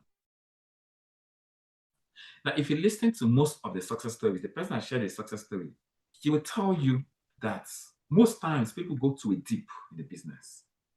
So when people come to a dip, that's where the enemy tells them, can you see, this is no longer working. You're no longer getting people. You're no longer. They forget that this business oscillates, just like night and day. In the night, oh, everywhere is dark. Oh, my own don't finish. If you stick on and don't drink sniper, don't commit suicide, don't quit on your business. It's just a matter of time. The rays of the sun will begin to shine again. But when people get to that dark place, the enemy begins to tell them, you see, you cannot do this thing again. You cannot do it. You've tried this thing for a while. You're not succeeding. You've tried it for a while. Please confirm that you can hear me. Confirm that you can hear me. Please. That means confirm that I can be heard. Loud and clear, sir. Good. So when you say, I've tried this for a while, but you are the valley. You are the valley. And when you are the valley, when you are the darkest spot, that's when the devil comes to tell you, oh, this is not working. Oh, this is not working. Oh, it cannot work. Oh, it cannot do. I was at that valley. I've been at that valley. So I understand the whispers of the serpent. I understand when perception wants to overtake reality. They tell you, face fact now. Tell yourself the truth. This thing is not working for you. If that guy that shared his success story gave up, he won't be making the money he's making today. There is always a time where you'll be brought to question the very thing that you believe. And the reason people feel that this thing will crash, or it's no longer working, or people are no longer doing the business, or people don't like this kind of business, or that, guess what? It's got this saturated, everybody now knows, is because they don't understand the business that we do. So before I begin to tell you, let me explain the business that we do. So in a bit, I'm going to explain why it's a waste of time holding the school of thought that this business is going to crash. You wake up one day and you think, this thing can't get a real business. Say, can't get a real business. This is an easy business. So many people, so many parents have told some of their children or some of that, no. This thing that you're doing, is it business? Can't go to school, can't get a job, can't get a real business. The reason people think like this is because they don't understand the business that we do. I'm going to explain to you why it's a waste of time holding this school of thought. It's like a man thinking that he's pregnant. All of a sudden, maybe his tummy is getting big. And say, I'll go soon born, no. I'll go soon born, no. I'll go soon born. Why is my tummy getting big? Why is my tummy getting big? He begins to think maybe he will give birth to a child. The reason he's worried is because he doesn't have a full grasp of the science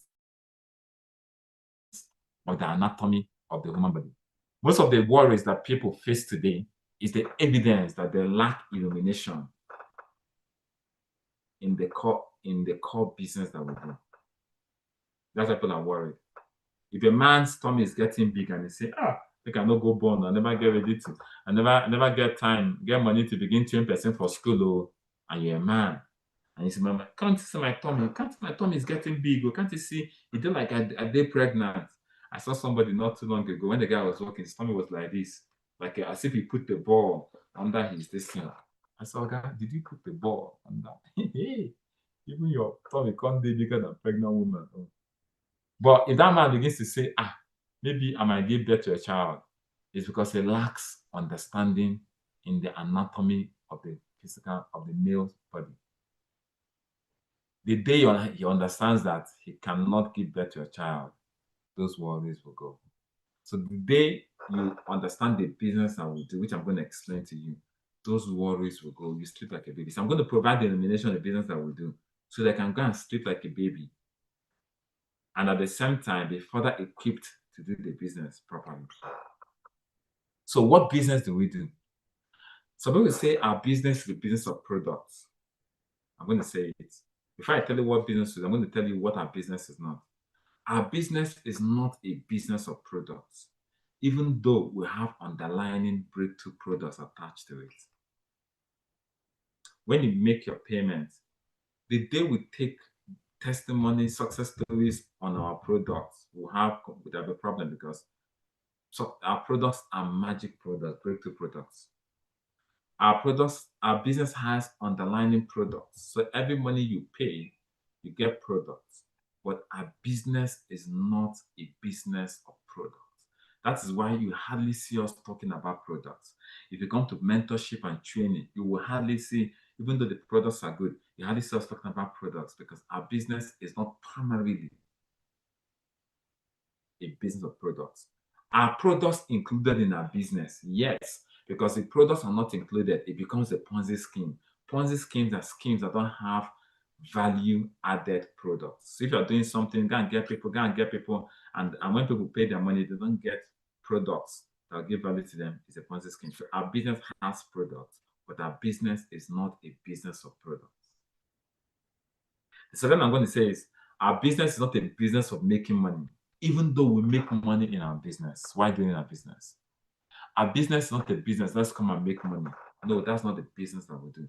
Now, if you understand this, I'm sharing with you, you're going to sleep like a baby. Do we make money in our business? Yes. Just like do we have products in our business? Yes. But is our business a business of making money? No. The third thing I'm going to say, which is going to shock a lot of people, is our business is not primarily a business of recruiting people. Wow. So what are you saying? Even though we recruit people while doing our business. So you need to differentiate the paraphernalias of the business from the business itself. Do we recruit people? Yes. But our business is not primarily a business of recruiting people. I'm going to show you what our business is.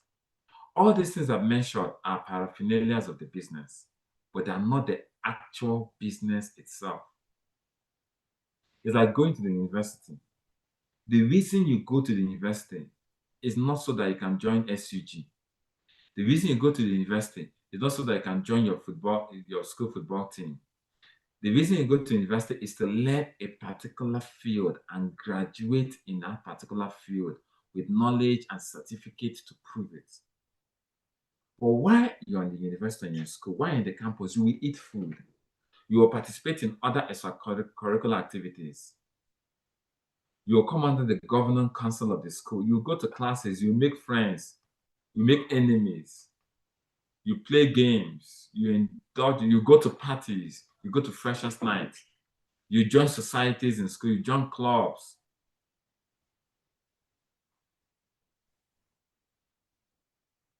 All these things I mentioned in the late are part of the learning and bagging a degree.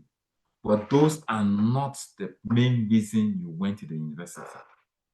As important as these things I mentioned are, as important as these activities are to your actual learning and graduating, they are not the main purpose you went to the university.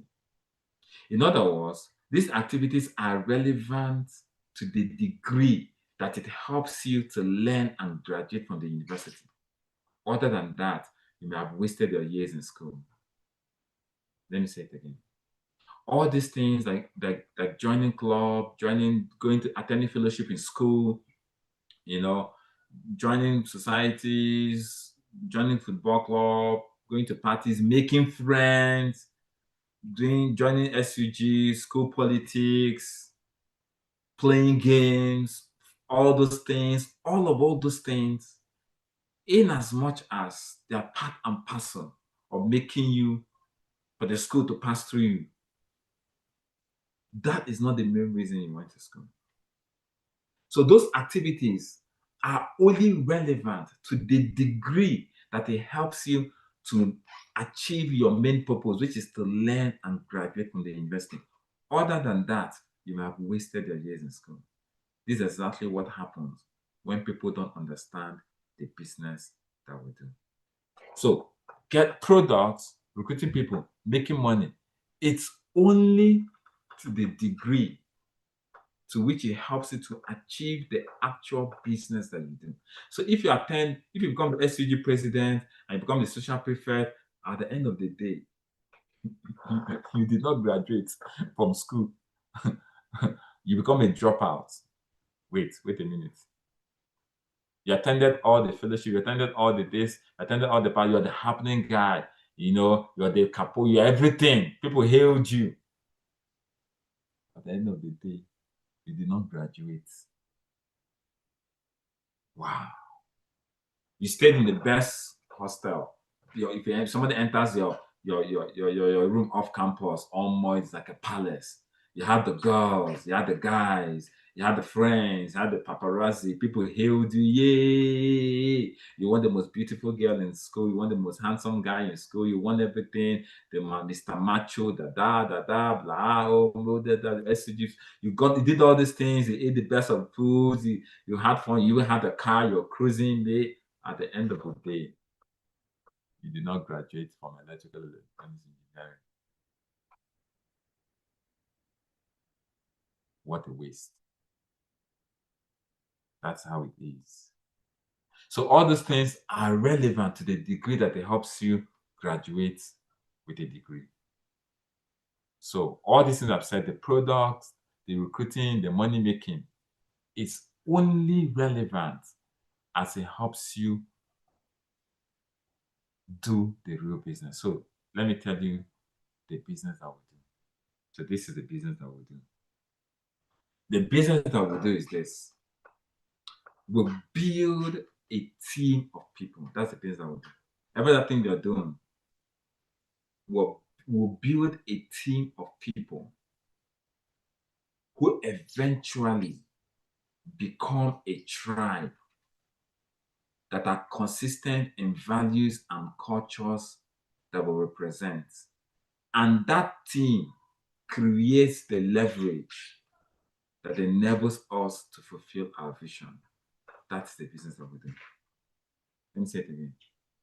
We build a team of people who eventually become a tribe. When you say some people are a tribe are a group of people that are consistent in certain values and cultures that will represent. I can call it an ideology. And that team that you're building creates the leverage for you to enable us to fulfill our vision. That's the business that we do. So the products are going to help us do this. The recruitment is going to help us. The money we're making. If you use the product, see, the thing is this, let me explain. You don't need to do our business to use our products. You don't need to. If you go to the supermarket, you can see most of our products there. You can buy our products without doing our business. You can recruit people without doing our business. You can make money without doing our business. Our business is the business that builds a team. If you're not building a team of people, you're not doing our business. If you're selling products, if I want to sell products, I want to sell only coffee and C24/7. I will go and open a supermarket. I will go and pack if you don't like this coffee, you like this one. If you don't like it, I will sell both C24/7. I will sell products. If you call me product seller, I will agree. If it's products, I will sell Nescafe. I'll sell Arabian coffee. I will sell everything. If it's products that I want to sell. So in case you don't like this one, you take this one. I will not only sell our toothpaste, I will sell Colgate, I will sell Close-Up, I will sell everything. Our business is not primarily a product-based business. And that's why people miss it. Product. Even though there has to be product underlying in it to enable you create a proper business.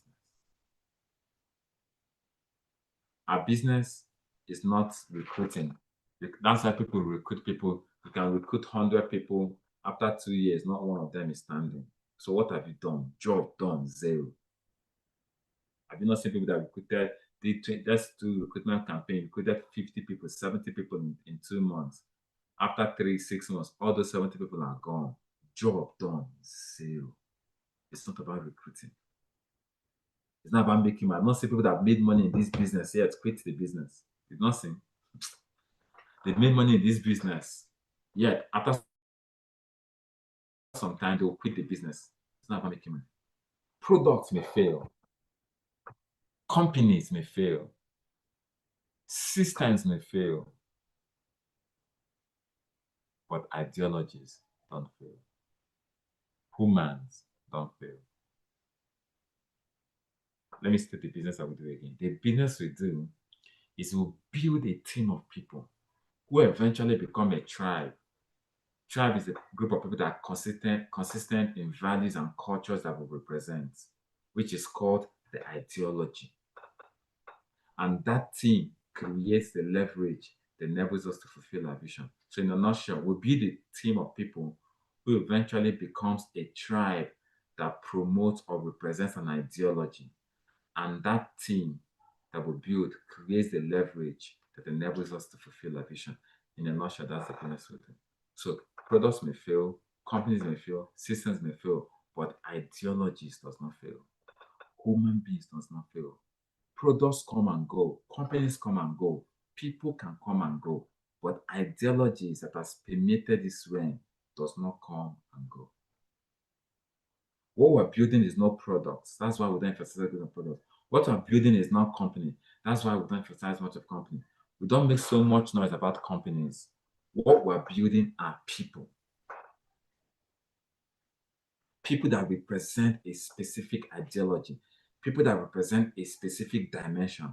A tribe that promotes a specific ideology. The products are not the real thing. The company is not the real thing. The tribe can switch products. The tribe can switch company. Let me say it again. We can decide tomorrow is this phone we want to be selling. The team that you build can decide, let us switch products and start selling this product. It's not about the product. They can say, okay, let us go to this company and start promoting another company. It's not about the company. Let me say it again. What we're building is not products. That's why we don't emphasize greatly on products. What we're building is not a company. That's why we don't make so much about company. What we're building are people. People that represent a specific dimension. A tribe that promotes specific ideology. The products are not the real thing. The company is not the real thing. The tribe can switch products. They can switch companies, but the ideology remains intact. So whatever the products and company presented, the ideology can always move with it. So our real product is people. Our real company is ideology. The real product is not the coffee, it's not the 647. The real product is the people. The real company that we're promoting is the ideology. These things can never fail. Soldiers come, soldiers go, but the barrack will always remain. The ideologies will never. The barrack is the ideology, and the people that will always run their ideology will always be there, because what inspires those people to run that ideology are beyond this outcome. If you get this, you can sleep. Companies will come and go, products will come and go, but ideologies will never go. Let me say it again. Soldiers come, soldiers go, but the barrack will always remain. The barrack is the ideology that will always remain. And the people that will always run that ideology will always be there, because what inspires those people are beyond this earth realm. Men and women are just pawns that promote different ideologies. Ideologies are bettered from the invisible realm, and men and women are just mantled to carry those ideologies. So what we're promoting is people. The company we're promoting is the ideology. So men and women are people that stand on different. Every ideology comes from another realm. The ideology that we're promoting is not from our senses. It is not given unto man to devise his ways. So the moment you understand this, discover ideologies cannot crash. I've told you guys in several trainings before. Ideologies, once it enters this earth realm, it can't crash. So what happens is that people fight either for the ideology or against the ideology. But listen, even though ideologies cannot crash, ideologies can be fought so that they lose relevance. The things that fight ideologies are also ideologies. Your main warfare are not people. Your main battle is ideology. Your main enemy is not that person you think is your enemy. No. Your main enemy is the ideology that person is backing. Men and women find themselves on opposite sides of the ideology, and that is how we coexist. Because when it matters the most, the regulatory bodies understand that everybody has a right to coexist. Let me say it again. The things we fight are ideologies. So the things that fight ideologies are also ideologies. So men and women find themselves on the opposite side of ideologies. So we're fighting an ideology. So when I'm fighting you, it's because I believe in something, you don't believe in something. That's all. Everything you see, when you see APC, PDP, ADC, is ideologies. This person believes this, this person believes this, this person believes this.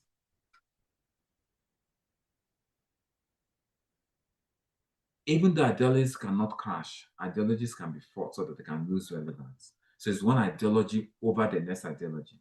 Now, there are two ways ideologies are fought.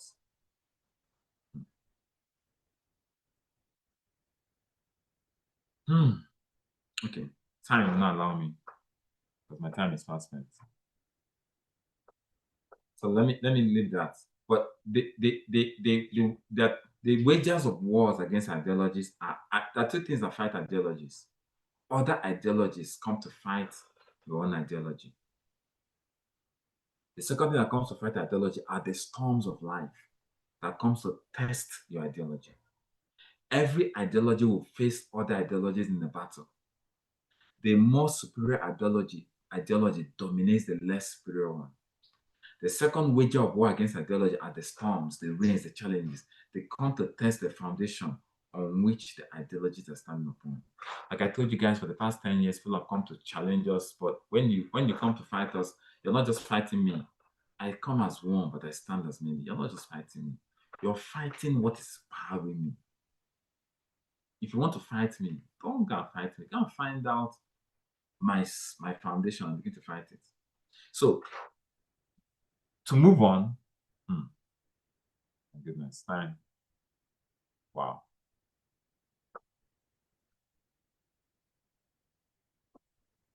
So let me talk about the business, the ideology of the business. Let me talk about the ideology of the business. I'm not sure I can finish this. I'm not sure I can finish this blueprint today, unfortunately, but let me continue. Now, the 7 basic ideologies of our business.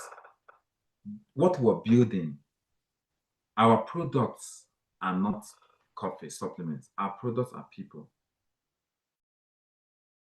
And the company that we are building is ideology. So what are the 7 basic ideologies of a business? Number 1.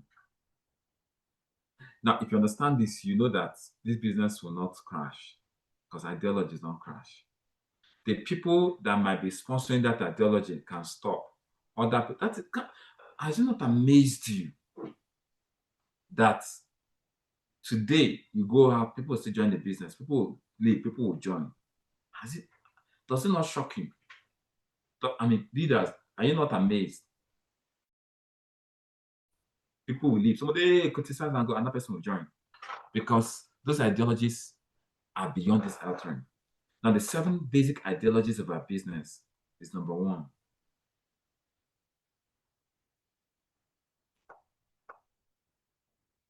What we promote, the ideology we promote is a platform where people can determine their own financial future by their own level of hard work. So when I talk about an ideology, I'll quickly talk about the ideologies that come to attack our ideology. I told you what fight ideology is ideology. So the ideology we're promoting is a platform where people can determine their own financial future by their own level of hard work. The ideology that fights it is no matter how hard you work, you have a salary. People will tell you, go and get a better job, go and get a job. What I'm telling you is you have a salary. The ideology of a salaried job is knock yourself out. If we're paying you 200,000 naira per month, it's 200,000 naira per month. Our own ideology is that you can decide to make 2 million naira this month if you work hard. The other ideology is no matter how hard you work, I worked in the past, I can tell you, no matter how hard you work, your salary is your salary. And unfortunately, there are people that are asking questions. Ideologies are bet in response to the answer to people's questions. People are asking questions. So can't I just determine my own income? Can't I just make more? I want to live a better life. I want to buy iPhone 17 Pro Max and it's 2.something million. But my salary is 500,000, 400,000. And no matter what I do, why should I be caged? That's an ideology. Cage them. Give them salary. Give them this amount of money. And that's what they earn. After 2-3 years, now promote them and add a little bit of money. Another ideology says, no. Why can't I determine the own income? Why can't I earn more than my boss? I'm working harder than this person. Why can't I earn more than my boss? So the ideology that we promote is an ideology that you determine your financial future by your own level of hard work. If I put in more hard work this month, I can make more money. That's what network marketing is. The ideology that is fighting it is go and get a job now. At least any which way you get a job, you have a job. At least this salary, you're sure of this money at the end of the day. You're not sure of this or that one. Did you keep anybody? What if you don't get people now? You not get paid. So that's it. These are 2 different ideologies. For lack of time, the second ideology of our business is the ideology of earning passive and leverage income without having a lot of capital, but using the resources that you have. What resources you have? Time. You can talk. You can walk. The ideology that's fighting this is where you won't get leverage income if you don't have capital. How? As how now? How? When you want to get leverage income without capital? When I start talking about leverage income, you can look for 25, 30, 50 million. And they are telling you because they know that the banks are not giving that money. And if the bank is giving that money, they will ask for collateral. Can't get it landed. If I have landed property, I'll be looking for 20 million. So the ideology that we promote is you can earn passive income. Most of the people, some of the people here listening to me, they started this business with 30-something thousand, 70,000, and you're earning passive income. But the other ideology says, no, no, no, no, no, no. How can you earn passive income? When your father, how much money? Where do you want to start a business? Can you start a business with, how much do you want to start a business? Here, you can start a business with 70,000 naira, and over time, you can earn passive income. That's an ideology. Remember that I told you, ideologies come as answers to the questions of people. When people begin to ask questions, ideologies are better. People say, so, like this, I go the day. That's what I was asking myself. So why can't I earn passive income? Why can't I earn leverage? I don't want to steal. I don't have capital. My father is not a $10. My uncle is not Dangote. So it doesn't mean that I'll work for the rest of my life. Yes, I'm working, I'm getting paid. So what if I stop working? Will I keep working for the rest of my life? Can't I relax a bit? Can't I work and relax? Must I work every day of my life? Our ideology, the ideology of network marketing says, yes, you can work and earn leverage. That's the ideology. Without having huge capital. We can start with 70,000, can start with 190,000, can start with 500,000, and over time, all of us say, how much did we start the business with? I started the business with 490,000 naira 10 years ago. Was it for, sorry, 252,000 naira, sorry. 252,000 naira 10 years ago. That's what I started the business with. 252,000 naira. And today, look at what it has become. That is the ideology. The ideology that I don't have capital, I don't have 10 million, but I want to earn leverage income, passive income. The guy that testified that said he made 2.5 million naira last month, if you ask him how many people did he recruit, he may not have even recruited anybody, but he recruited 1 or 2 people. But it's earning leverage income because he has people under him that are already making money. But the other ideology that fights our businesses, no, now, how do you want to go and get, how do you want to get, how now? You work for 7 years, work for 8 years, and all of that. The third ideology that our business represents, I'm going to rush this, is the ideology of being recognized and respected constantly for your achievements, no matter how little. That is the business we do. This guy now, he was recognized and respected for his achievements. Our business, even if you become an activator, you're respected, recognized. In the other ideologies, when most of the people that have been recognized in our business, when last were you recognized outside our business? The people that are 20 years or 30 years, but nobody has recognized them. Why? Because they feel this, we're paying you for this now. Nobody recognizes you. Nobody respects you. If you come to real other ideologies, the people that are even working the hardest, nobody sends them. The more hardworking you're working, the more you're relegated. It's an ideology. Don't think that it's just a coincidence. It's an ideology. There are people that believe in subjugating people. That's an ideology. So this ideology is recognizing people and solving concepts for their achievement. The fourth ideology is helping people succeed and scaling it without necessarily giving them money, but by mentoring and helping them. The fourth ideology of promote is the ideology of helping people to succeed and scaling. Scaling means helping more people without necessarily giving them money, but by mentoring them and helping them. He said he has 15 people that are making 500,000 every month in his name. He has 5 people that are making 1 million monthly. He has 2 people that are making 2 million that 2 Comma Club members. He's not giving them money, but he's helping them and mentoring them. That's the ideology. But other ideologies, if you want to help somebody, you have to give them money. You give them fish. Ideologies teach people how to fish. Again, the ideology of giving people fish. People will want to give you fish so they can always come back and be dependent on them. But in our ideology, you help people by mentoring them to succeed. The fifth ideology is being forced to grow, because the ideology of being forced to grow and become a better version of yourself in order for you to succeed. Now, the ideology of our business is an ideology when you're forced to grow. You cannot grow here by mistake.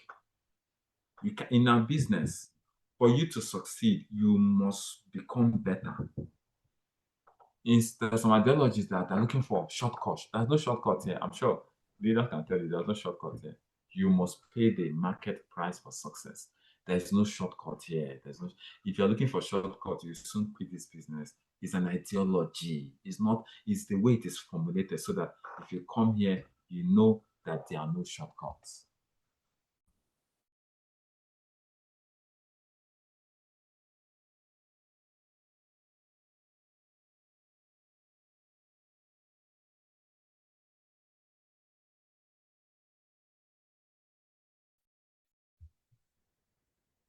So it's an ideology that makes you become a better version of yourself. In this business, the only way you can succeed is by becoming a better version of yourself. Please confirm if you can hear me. Loud and clear, sir.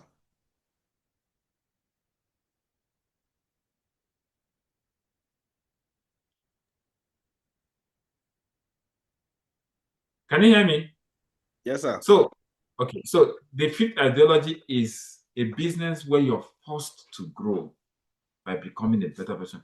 People, you see, if our business is such that, oh, you know what? Invest 100,000, get 200,000. It's an ideology. That's the ideology of Ponzi schemes. The ideology of Ponzi schemes is don't put hard work, just put your money. Let your money begin to generate money for you. That's an ideology. Gamble. That's an ideology. People that, if you look at our country, if you look at our world, betting has become a thing. It's an ideology. What is the ideology behind betting? Luck, not hard work. It's an ideology now. Celebrities, everybody's betting. Very soon, and the ideology is, I want to get where you're not depending on luck. My game go luck, go play. My die go cast. I don't know what the hell they used to say it. My card go play, or my something go happen. It's an ideology. That ideology says, depend on luck. Pray. Instead of you working hard, go and be praying that you cast your game. Man U will win Man City 3-0. Put it. Let's say this one will win. West Ham will lose to Aston Villa. Arsenal will beat Aston Villa. Put it. Your game will just play. It's an ideology. Because you don't have to confront your proclivities. You don't have to confront your dysfunctionalities. You don't have to confront your weakness. And you can still blow. You can still, someone come and tell you, the bet, I put 10K, I made 100K, I made 200K. And people follow that ideology. But our own ideology is that if you must succeed, you must confront your own demons. You must be disciplined. That's the ideology that we stand for. The sixth ideology is that you can build your own organization from wherever you are without lobbying or politicizing. You see, in our business, just like that person said, the person that said he has his own team, you can build it. You don't need to lobby anybody. You don't need to bribe anybody to build a team. That's an ideology. Whereas in the other world, politics, ADP, you're politicizing. You're using money to get people. In ideology, you don't use money to get people here. You must build it. You must build it. For you to own it, you must build it. Other places, for you to own it, you can buy it. It's an ideology. You can politicize your way, you can bribe your way. But here, for you to own the team, you must build it. If If you're not ready to build it, you can't own it. It's an ideology. Guys, it's ideology versus ideology.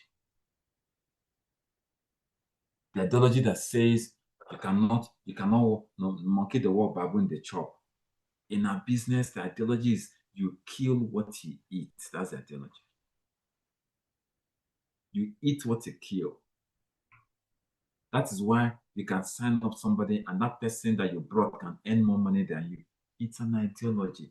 In the corporate world, it can never happen. In fact, if somebody comes into an organization before you, chances are they will if they promote you before them, there's a problem.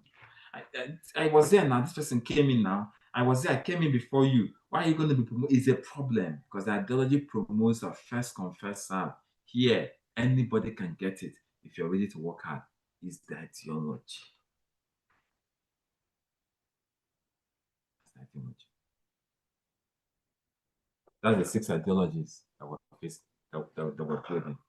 Then the 7th one is now the vision. Our vision is also an ideology. Now, these 6 ideologies I mentioned, we met those ideologies. The only one we brought into play is the 7th one. These 6 ideologies I mentioned, they were there before our fathers were born. These ideologies I mentioned, we did not formulate it. Network marketing had these ideologies. That was why we found it. These first 6 ideologies, we didn't formulate any of them. Those were the ideologies that were existing. And when we came, we tied into it. The 7th ideology is the one that we now brought into play, which people tomorrow, just like people brought all these 6 ideologies, people brought it to play. But the 7th ideology is that we can collectively use our resources to affect the world positively. That is the vision. That is the 7th ideology. So this is the company we're fighting for. It's ideology versus ideology. So network marketers are people on one side of the divide that promotes these 7 ideologies. If there is shortage of network marketers, these ideologies will lose. These ideologies can never die. Because people will keep asking, why can't I earn more than my boss? Why can't I create passive income? Why can't I be recognized for what I've done? Why can't I build my own organization? In this ideology, you can own your own organization. That is the ideology. You can own your own organization. You don't have to be Tony Lumelu to own UBA. You mustn't be Tony Lumelu to come looking for the recapitalization. Is it 200 million naira now? Or 250? Sorry, is it 250 billion naira? 200 billion naira now for the capitalization? You don't need to look for 250 billion. You can own a UBA like a Lumelu. You can build your team and say, I own, this is my team, Star Nation. This is my team. Unstoppable Mission Executors. You can own your team. You can own your team. It's an ideology. You don't need billions of naira. You can build a team and you can own it. And that team that you own becomes your asset. The product is not your asset. The company is not your asset. Your asset is the team that you build, because that team, you can always take it anywhere. We can say today we're not promoting this product. You build a team of people that know how to promote product and know how to sell product, know how to build a team. You can carry that team and put it anywhere. That is your asset. That is your company. It is not the product. Oh, this product. Oh, this product. Oh, this product. It's just like now, people are badmouthing Indomie. Indomie causes this. Indomie causes this. They can badmouth any product, but our product are not in them. Our product are people. So the people that you're building can never crash. The ideologies that you're promoting can never crash. And that is why you must build the organization. That's your asset. Your asset is not the company. Your asset is not your DTC. Your asset is not the product. Your asset is the people that you have built. That is your asset. That is your company. And those are people that promote these ideologies. So I said, if network marketers are the people that on the side that promote these ideologies, if there's a shortage of network marketers, builders, these ideologies will lose relevance in time. We are here today because over the years, men and women have given credence to these ideologies from beyond our shores. And because these men were not depleted, we have a business. If I don't have the likes of Eric Warren, the likes of Jane Leach, the likes of Come on. The lives of keep what we have today. These are the people that blazed the trail. They kept these ideologies from beyond our shores. The day I decided to go into business was when I traveled to Gloucestershire. I've told you guys the story. Attending an event. When I came back, I said, no, I'm going to do this business full time. These are people that kept these ideologies. Because they kept these ideologies, I was able to catch it. And because I've caught it, the J leaders and the leaders have caught the ideologies. If those men did not keep these ideologies, I will not be here talking to you. I'd have been working in the bank, praying that I don't get sacked. Maybe would have mortgaged my life with one building somewhere, paying mortgage, working for 30, 40, 50, 40 years. And then they will sack you. And after they sack you, you're old and useless and there's nothing to show for it. That's also an ideology.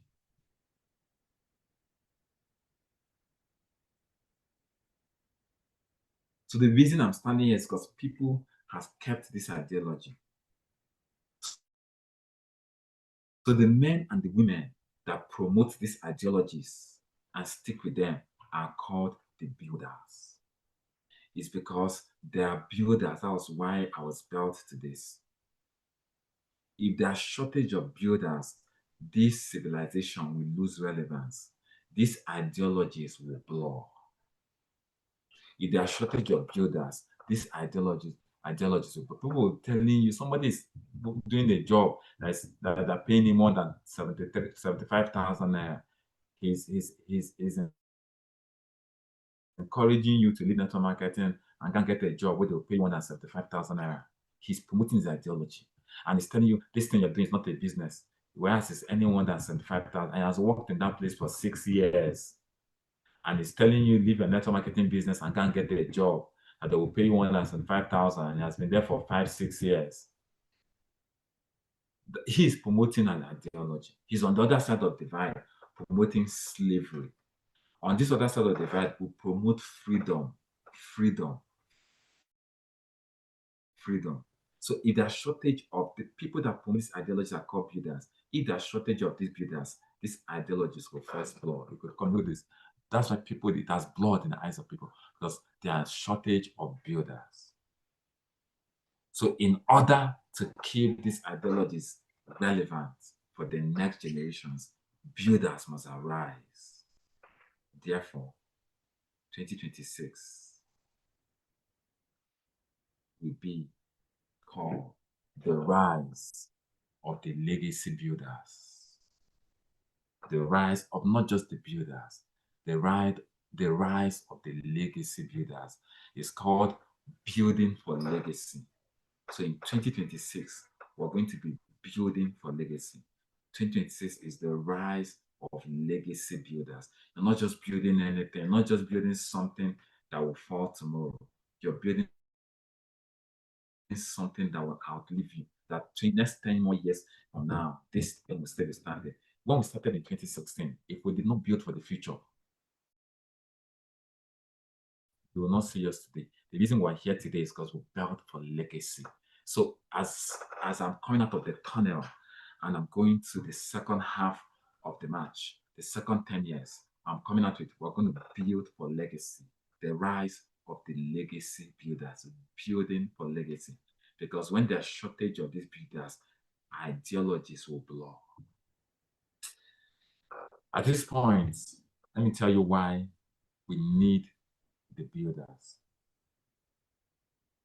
A lot of people in this country and Africa on the whole are asking questions that only these ideologies can solve. Somehow they know in their guts that their answers. Like when I was listening, now like this are good day. Is it how I live my life? Yes, young banker doing well, but the day I stop, if I don't go to, you see, nobody told me to go to work on a Monday morning, but I felt like a corporate slave. Nobody has put chains in your hand and say on Monday morning you must go to work. But if you're working in the bank and you're listening to me, by tomorrow, whether you like it or you don't like it, you must wake up early and go to work. That is corporate slavery. I'm not saying that it is bad to work in the bank. All I'm saying that one is an ideology. If that is okay for you. And we say, I will always work for somebody. It's okay. Just promote your ideology. The ideology I want to promote is freedom. But a lot of people are asking questions in Nigeria, in Africa as a whole. I told you that ideologies are born to answer those questions. And they're asking questions that only these ideologies can solve. Somehow they know in their gut that they are answers. There are people that are looking for a business. They want to be able to build something that they will say, this is my thing, this is my asset, because the thing that you build is your asset. This is my asset. This is what I have. I'm not afraid to work with. After working for 7 years, some people have worked for people for 10 years, 9 years, 10 years, 12 years. At the end of the day, they have nothing to show for it. Why must we have this ideology grow? Why must builders arise to keep the ideology? Because a lot of young people, especially teenagers, are already asking questions like this. As I don't have rich parents and I want to be rich, how do I go about it? And I'm ready to work. These are the questions they're asking. I'm ready to work. As I don't have rich parents, but just like this guy, the guy that she had said, my parents gave me a life I'm not proud of. I'll be wicked to give my children that kind of life. So you're saying I don't want to give my children that kind of life, but I don't have money. But I'm ready to work hard. I'm ready to do whatever it takes legitimately, so I don't end up the way my parents ended. But what do I have to do? If you knock me up and down, all I have is only 85,000 naira. If you knock me like this, knock me like this, knock me like this, I don't have more than 100,000 naira. But I don't want to end my life the way my parents are. How do I use this? How do I work so hard? Our business answers that ideology. With 70,000 naira and you're ready to work hard, come, we'll work with you. People are already asking, is there no way that I can determine my true earnings? Is there no system that rewards hard work instantly? As I'm working hard, I'm getting rewarded instantly. People are already asking those questions. Our ideology must be preserved to answer. Otherwise, these questions, people will answer it and they will not find the answers. If men like a reporter did not show me answers, I'd have been asking these questions and I will not find an answer. The reason we must have the rise of builders that build for legacy, the rise of legacy builders, is so can answer the questions that are coming from the younger generation coming up, from the teenagers. They are asking these questions. There are people that are 12 years old, 10 years old, asking these questions I'm telling you. They are looking at their parents. They're on Instagram, they're on social media, they're seeing a good life. They're looking at their parents. What can I do? What is it that I can do? They're asking these questions. Why do we have to have builders? Because people are asking questions like, I want to make impact, but I don't have any connections whatsoever. Nobody will listen to me. I don't have money. What can I do? Our ideology says, even if you don't have any connection, you can start now and build a team. I don't know 100 people here, 1 person here, but everybody here is in my team. Everybody sitting is in my team. How many people did I know? You don't need to know anybody. Before I started this business, only 1 person in the whole of JD that me. Most of the people I knew they want to start the business. So that is what I'm talking about. When you start the business, you begin to get people, connect people. People are asking, how do I build my own brand without having the money and I'm too young? How do I build my own brand? Our ideology answers the question. Come and build a team. One of the guys that is 22 years old, that's already making 9 figures, 8 figures, 9 figures, is already building his team. Those are the questions that our ideology answers. I don't even have formal education. Those that have formal education finding life hard. Talk more of me that don't even have formal education. But I want to be very wealthy without committing crime. God, what do I do? Our ideology is answering this question, like the testifier today. All these and many more questions will go unanswered until builders arise and begin to answer the questions in the mind of this generation.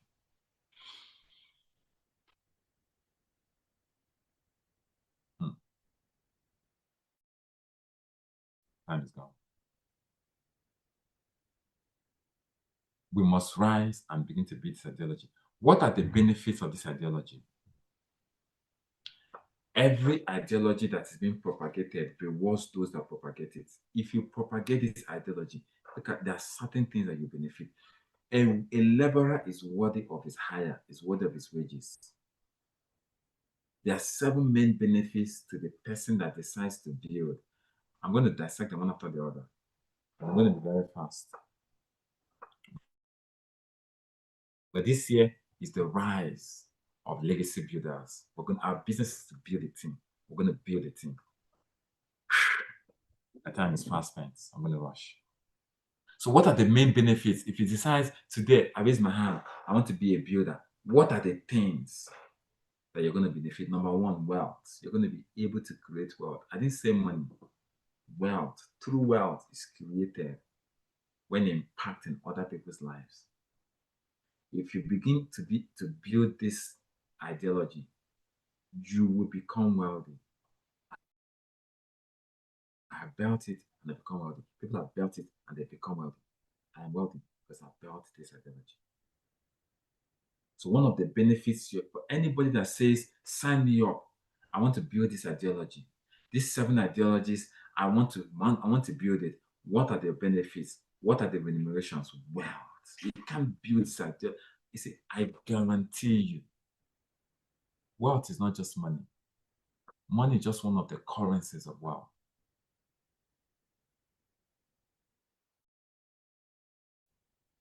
There's several currencies of wealth. Like as I am now, I don't have cash on me. But if I am hungry now, and I type on the group, please, I'm hungry, somebody get me food. Within the next, before I finish this, I didn't say you should get me food though, please, don't get me food, because I know as I'm saying it, people will start ordering food already. Please don't get me food. I have food to eat after this. Don't get me food. If you send money to get me food, it will waste. I already have prepared meal. But I know that if I were to ask that, before I finish this, food that will fill this office will be accountable. That is wealth. I didn't have to use my money to buy it. That is wealth. It's not just money. But what if I said if money is all you have, you're actually poor. We have people that can always come to your rescue. If I want to do something, there's always somebody, because as you're building people, you're building people with different skills from different walks of life. If I want to go to Maiduguri now, if I say I'm coming to Maiduguri, somebody will be there to receive me. That is the business. You become wealthy, you have people. The real meaning of wealth is people. He that has people has wealth. So one of the benefits of a builder is to be wealthy. It will be hard for it. I don't think there's anything I lack. If I put it on the group, if I say I'm looking for something, everybody will begin to. I remember a day several years ago, about 5 years ago, 6 years ago, somebody called me and said, oh, please, they need blood. I went to the leaders group then and said, please, if you have O positive blood, go to the hospital in Maitama. Everybody started going to donate blood. Even when they told them, it's okay, people are saying, I just want to donate. I know it. I said, it's okay. Is it for you? It's not for me. Is it for your loved one? No, it's just for someone I wanted to help. People, the blood bank of that hospital, they started calling, what's the issue? They said people are just going there to donate blood. That is wealth. When you affect people's life, when you impact on people's life, that is true wealth. When you begin to build, that is wealth. You see, we don't give people money here, but we impact their lives. What is the second benefit of the builder? Health. Because the underlying products, most of us don't know where would I have been if I'm not taking this product. You don't know how would that. A lot of us would have been so unhealthy if I'm not taking this product. You're drinking water from the hydrogen bottle. Go and study the effect of hydrogen gas. The #1 biohacker in the world, Gary Brecker. I think I'm going to copy that. When I heard him recently talking about hydrogen water, he said it doesn't go anywhere.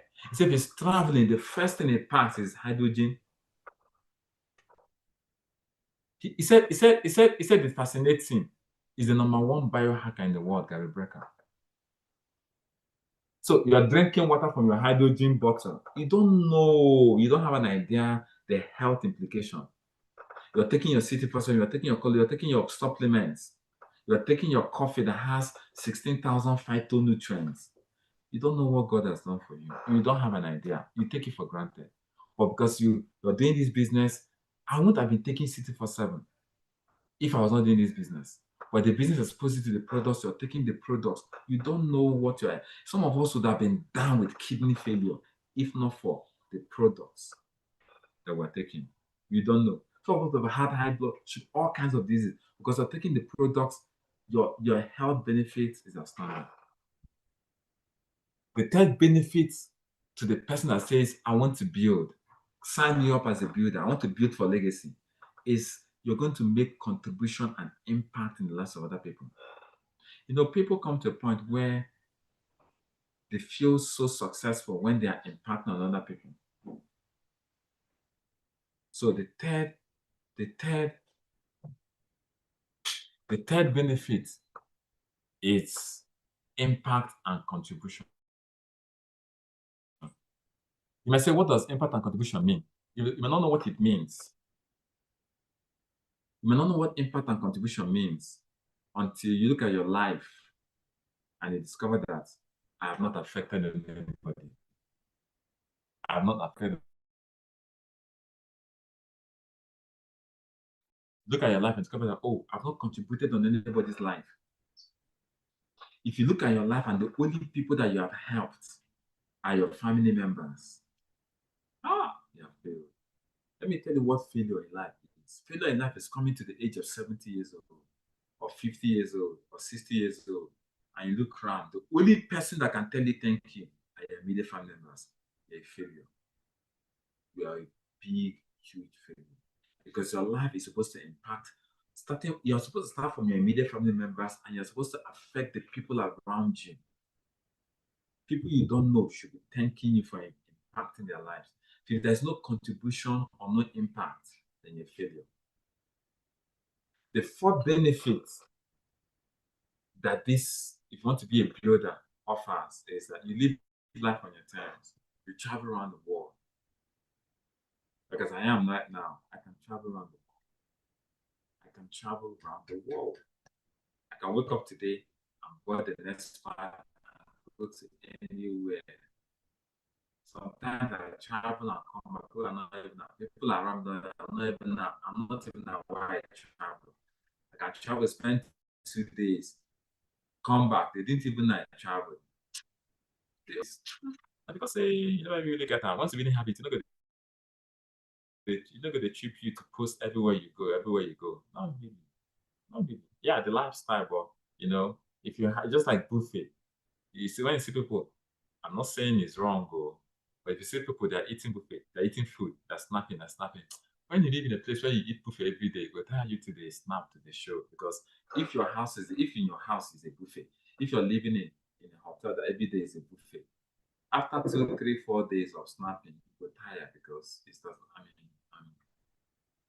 I can tell you, one of the benefits is live life on the terms, travel around the world, come to a point where there is nothing you want to achieve you cannot achieve. That is the benefit of being a builder. Because when it was Ziegler that says, if you help a lot of people achieve what they want, you also get what you want. I'm helping a lot of people achieve their success and their dreams. That's why I don't know what I lack. If you ask me now, Ambassador, what's your prayer point? In my prayer point, I want people to succeed more. What is your own personal prayer point? Last night, when we were doing number, what's your own personal prayer point? What are the things that you don't want to see? Personal ones. I check. Wow, any personal prayer points?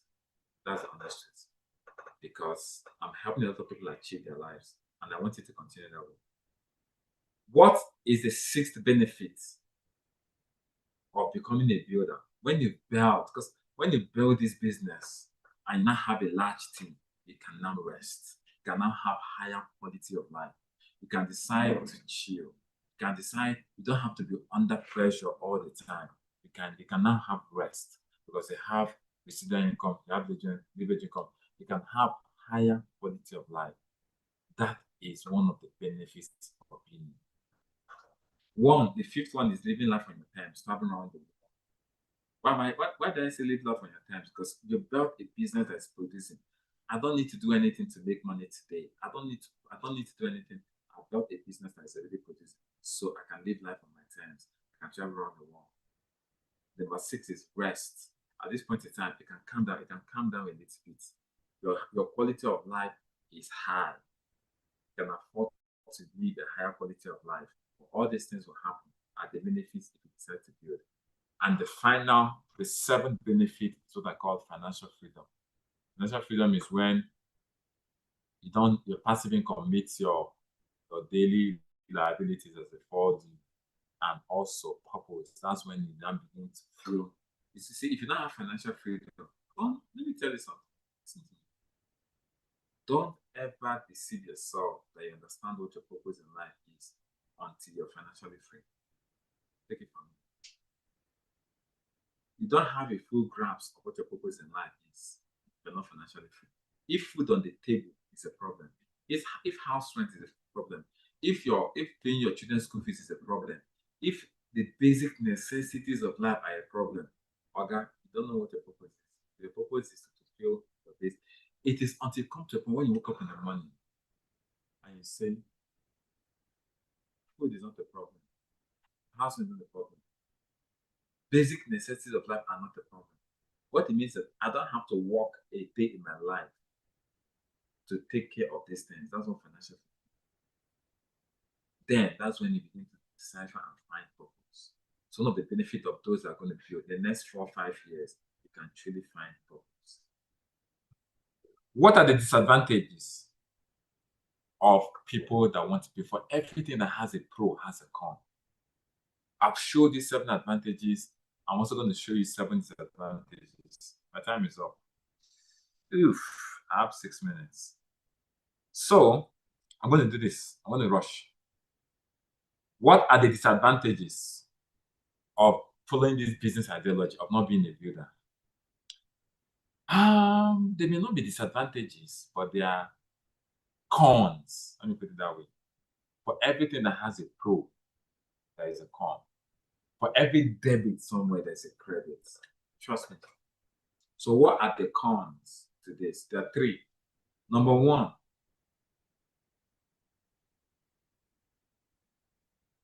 you will most likely lose validation from ignorant people. And there are a lot of ignorant people, which includes your loved ones, your family, and your friends. Those are the cons. People can call it advantages. If you are someone that wants validation from people, this one go pay me. Is this what you're doing now? Is this what you're not doing? Is this what you're doing? Ignorant people that don't understand the ideology that you're standing for. Ignorant people that believe that wages are better than profit. We believe that profit are better than wages. But ignorant people believe that wages are better than profit. If you do this business, over time, you begin to earn profits. If you keep working, you earn wages. So you lose validation from a lot of ignorant people, and there are a lot. And they might include your loved ones, your family, and your friends. That's one of the cons. I call it disadvantage. I call it the price to pay.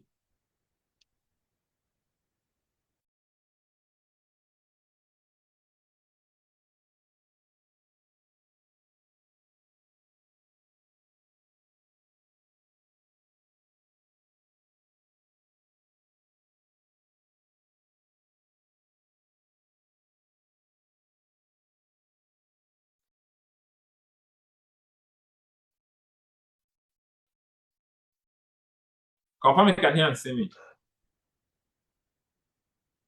Can you hear me? Should I continue? I can hear you loud and clear.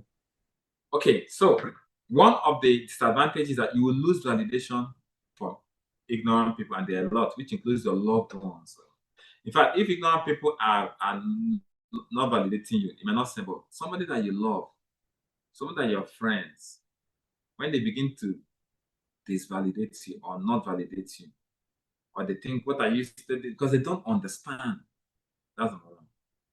The second con, I don't say these things are disadvantages, though, to be honest, because let me flip it.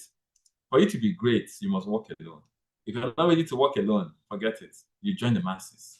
So I don't see that disadvantage, but it can be termed as a con. The second one is this. which is not a disadvantage to me, but it can be termed as a con. You will have to come face to face with your inadequacies, your dysfunctionalities, your errors, and your proclivities. You must. This business, you must jam them. Otherwise, you keep falling, keep falling. You must become the ultimate version of yourself. You must shed the old version. You must. No, you can't succeed. This is one business that you cannot succeed if you're not ready to deal with yourself. No, you can't succeed. No. You will rise and fall until you know how to talk to people, until you know how to deal with people. You keep losing teammates until you know how to relate to people, until you know how to solve problems, until you know how to. You must come face to face with yourself. One of the leaders, Architect Moses on Global Ambassador, he said something on one of the retreats. He said, this business will force you to change. He said the reason people don't do this business and they rather go and do crypto or betting is because if you're doing crypto, but doing forex, it doesn't force you to change. If you're betting, you can just gamble.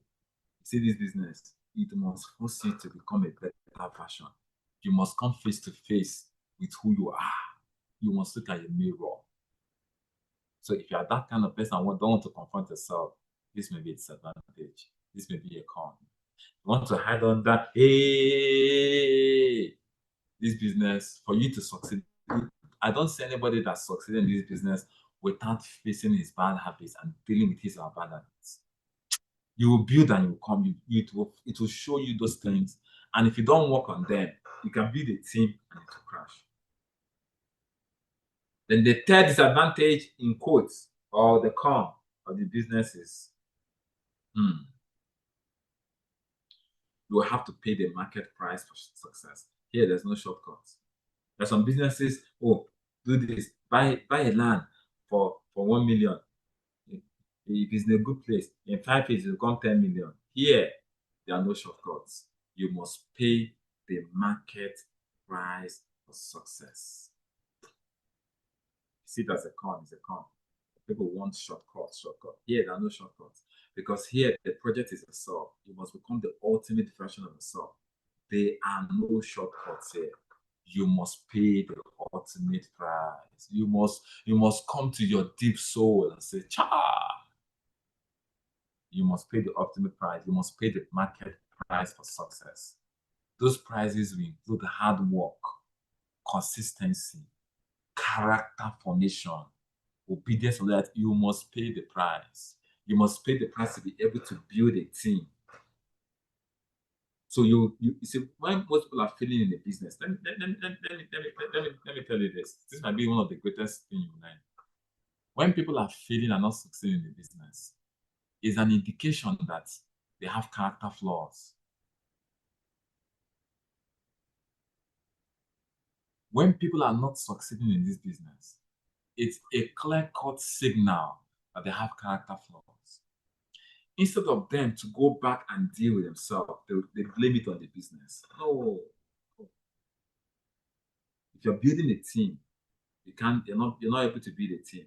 What is an indicator? It's a red flag that certain things about you, your leadership needs to come up to date, your empathy, there's certain things, but instead of them to focus on themselves, they begin to blame the business. The business is not working for me. It's not working where I am. It's not for people like me. And they refuse to upgrade themselves and become the ultimate version of themselves. And they go to another area and they still face the same thing. They'll come face to face with that same skeleton that they are running away from.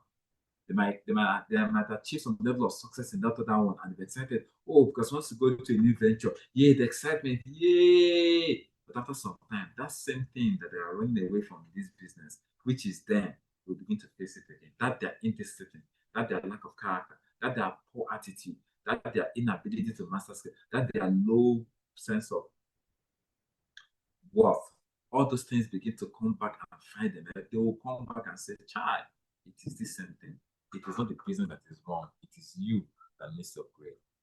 These are the 3 things. If you're willing to do these 3 things, if you're willing to pay the price, to lose validation from other people, love, which are your friends, your family, your loved ones, if you're ready to come face to face with your inadequacies, your insecurities, your dysfunctionalities, your proclivities, your errors, and if you're willing to pay the market price for success, hard work, consistency, dealing with yourself, then welcome to the blueprint. So, all I've done was to bring you to the blueprint, and my time is gone.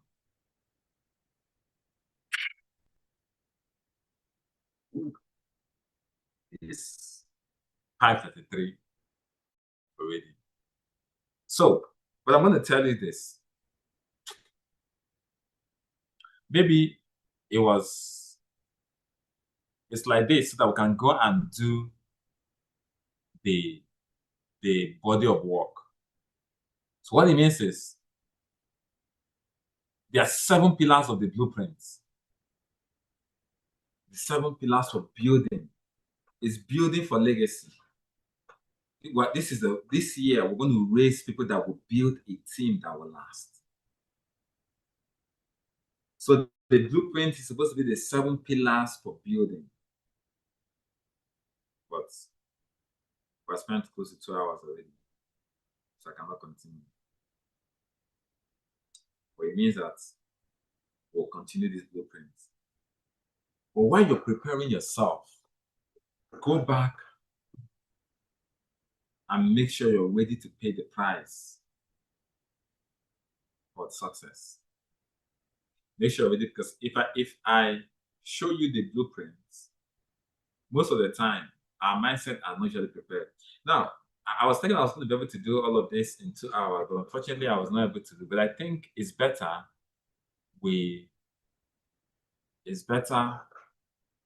Okay, I was supposed to pull this thing from the internet, this training, but because I didn't get into the blueprint proper, I probably might leave it. Because I didn't get into the blueprint proper, I probably might leave it. But 2026 is the rise of legacy builders, building for legacy.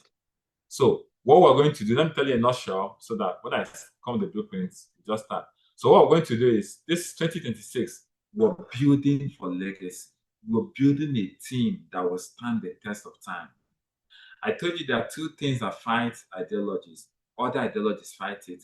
Then the second thing that fights is the storm. So what you're building, when the storm comes against it, will it crash? When the rain, when challenges. So I'm going to show you how to build something that no matter, this is 10 years and we're still standing. The people that you saw, the J leaders, started with me in 2016. But some people came in. I think the only person that came in later is Dr. Lajamba.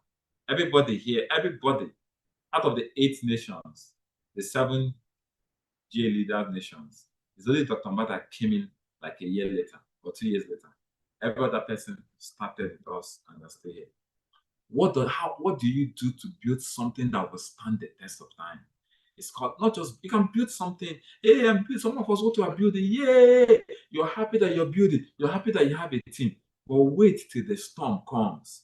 You wake up in the morning and everything has crashed. So it's not just building. Building for legacy. Building that will outlive you. Building that in 5 years from now, you close your eyes, you have something that is better. When I was coming out of the tunnel for the second half of these 10 years, all that was in my head is build for legacy. What are the things to build? The business with this to build the team that will also create the delivery that we want. How do years will stand the test of time? How do I build that 30 years will stand the test of time? How do I build this? How do I build so that something will not happen? Some of you, it's just one thing that will happen. Everything will scatter. Hey, some people, there's not a catchment for 3 days. Your team has started looking at a scatter. Some of us, what we are building, and you are happy and you are dancing. When the rain and the storm comes, you will not see anything on top of it. That's why some of us have built teams of 100 people, 200 people, 1,000 people.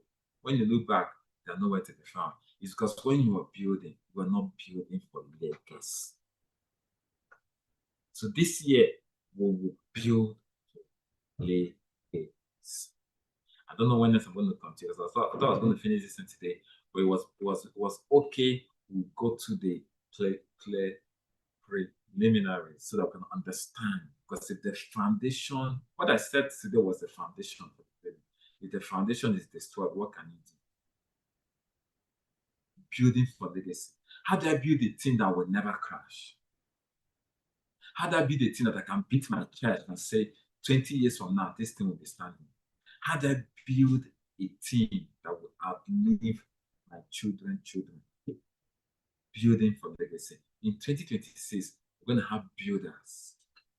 But the blueprint on how to build something that will not crash is what Unveiling when next.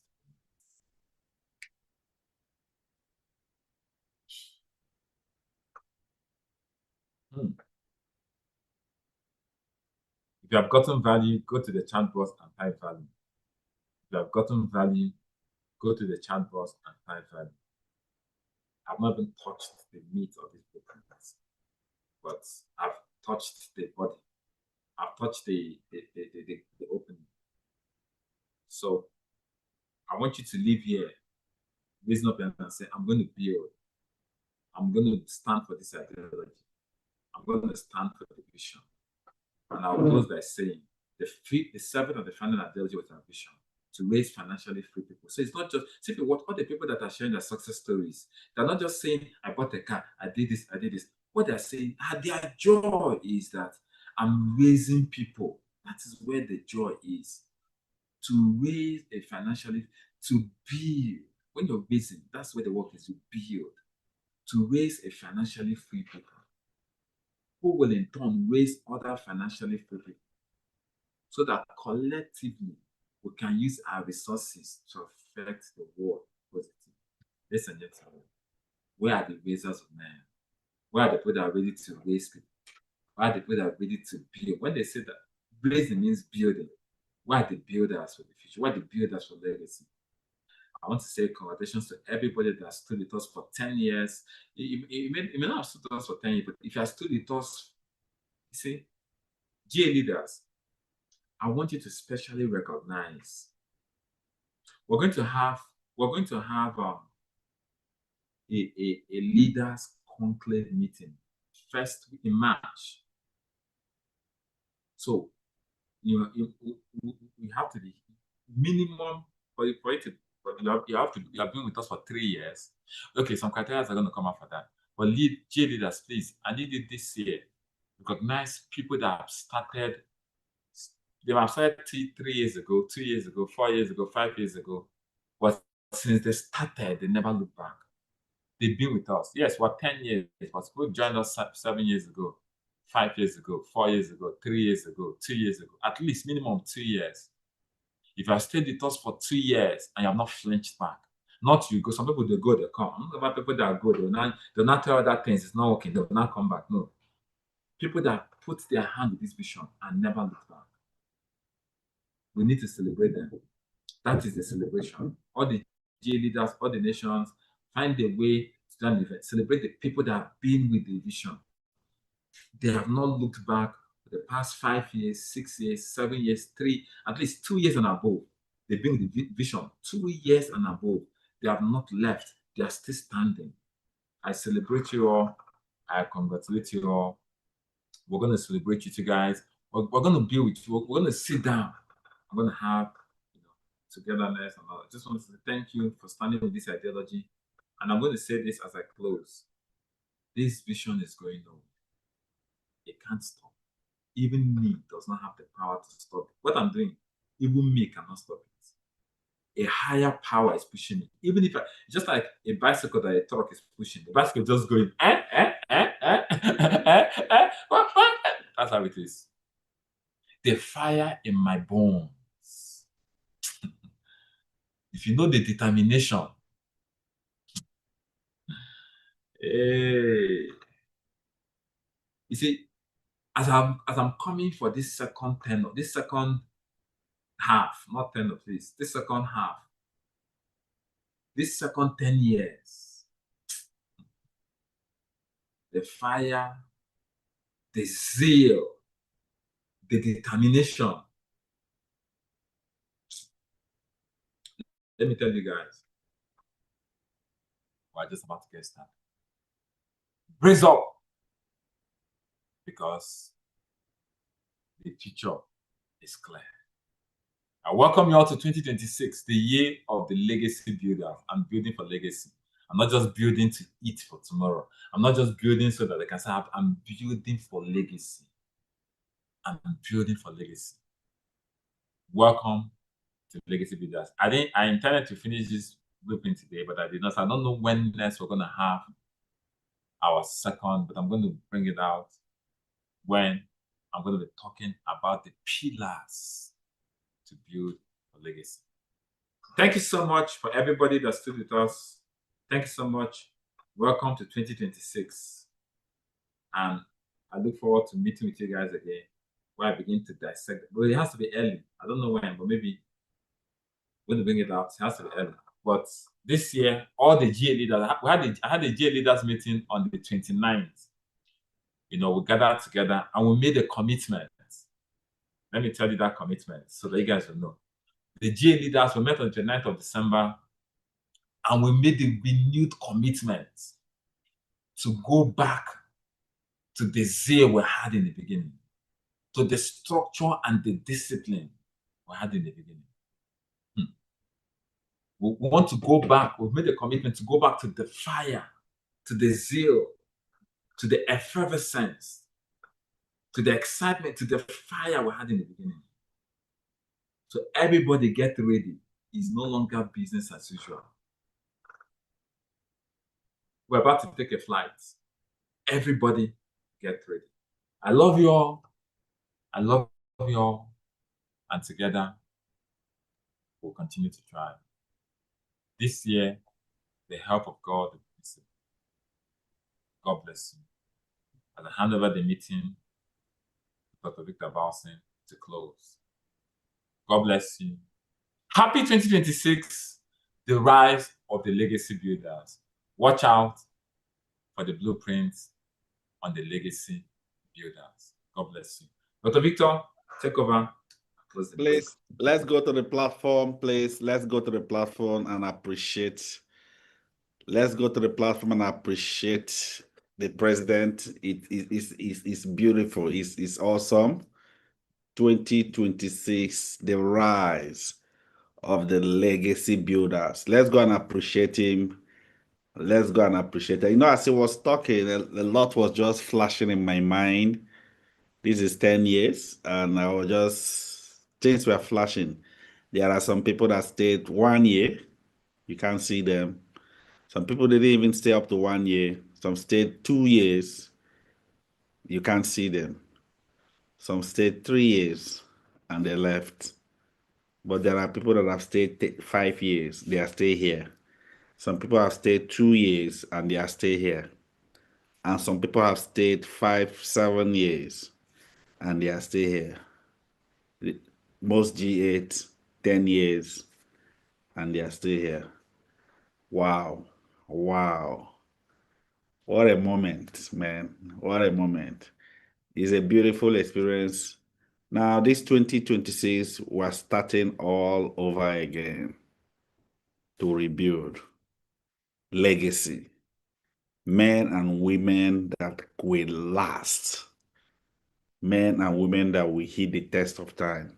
Thank you so much, the president. Thank you so much, Ambassador Dr. Michael Okoli. We've learned, and we can't wait for the other episode, how to start building.